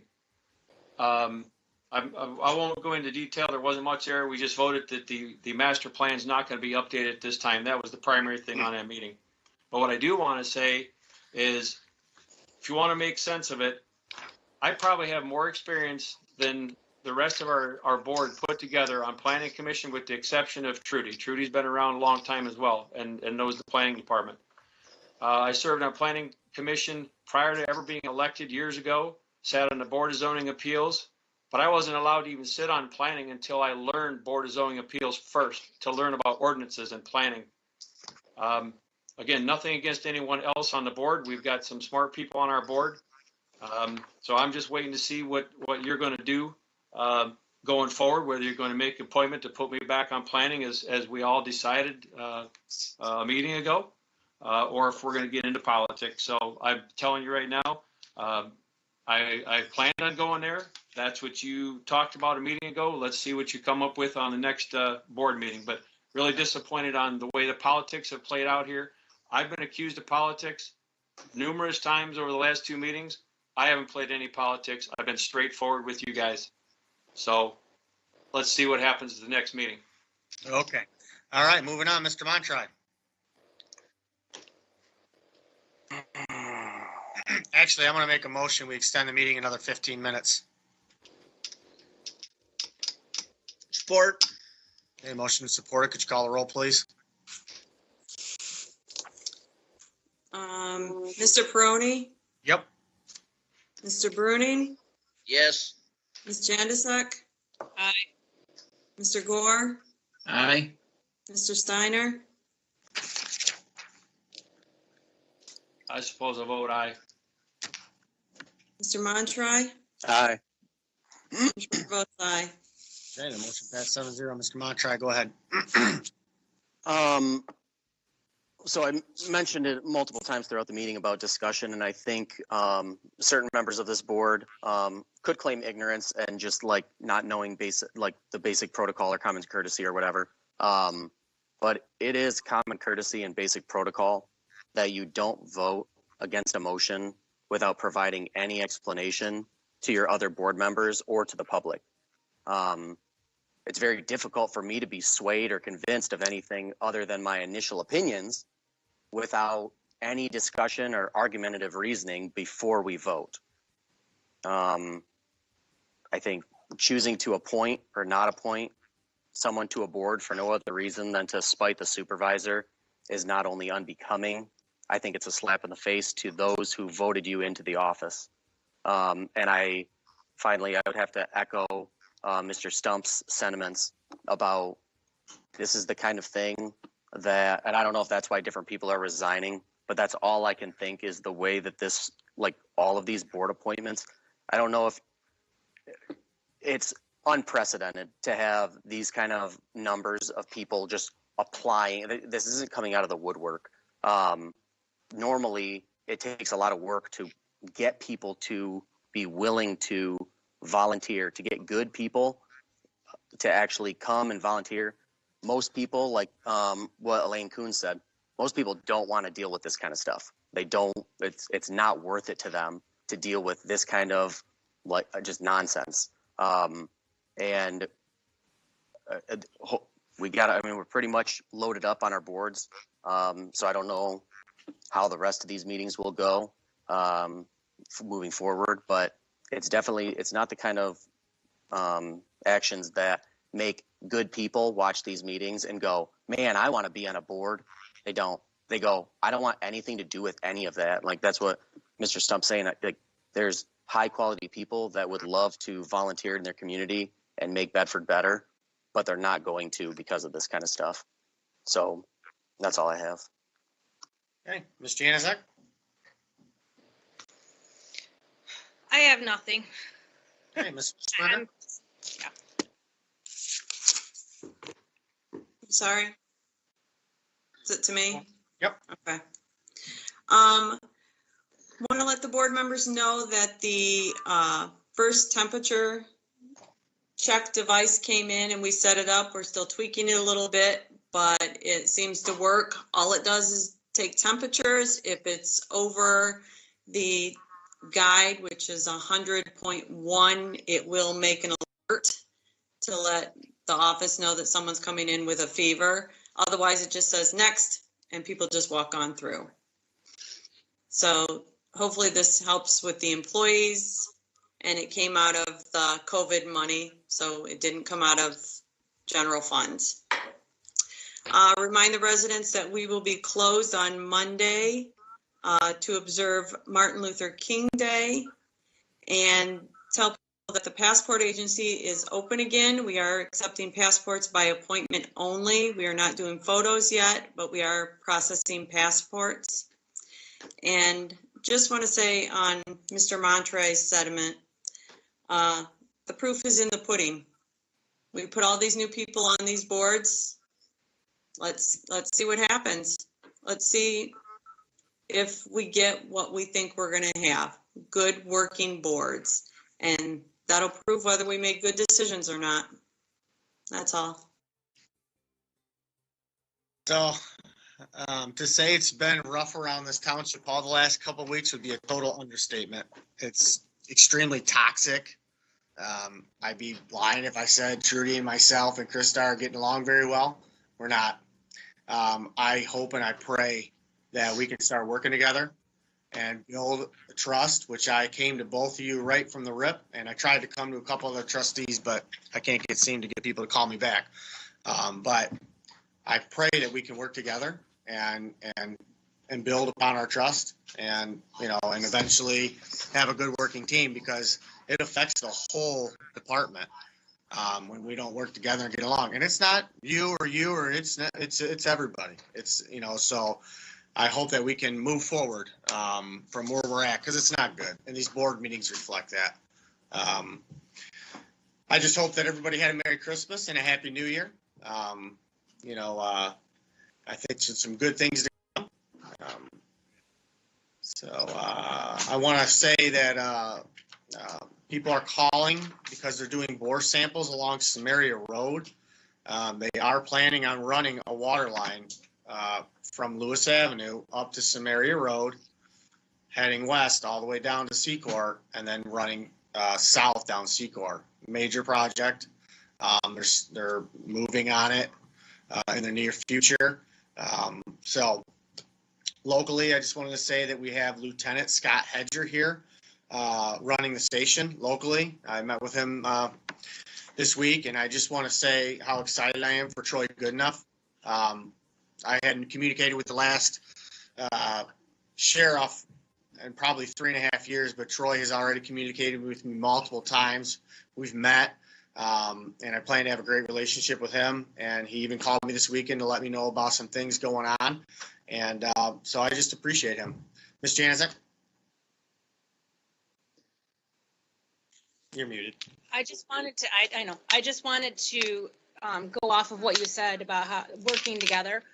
I want to work with you as well, but we need to have common ground, and it can't always be at each other's throats. And I understand it's both sides, and we all need to work together. And you and I discussed this the other day.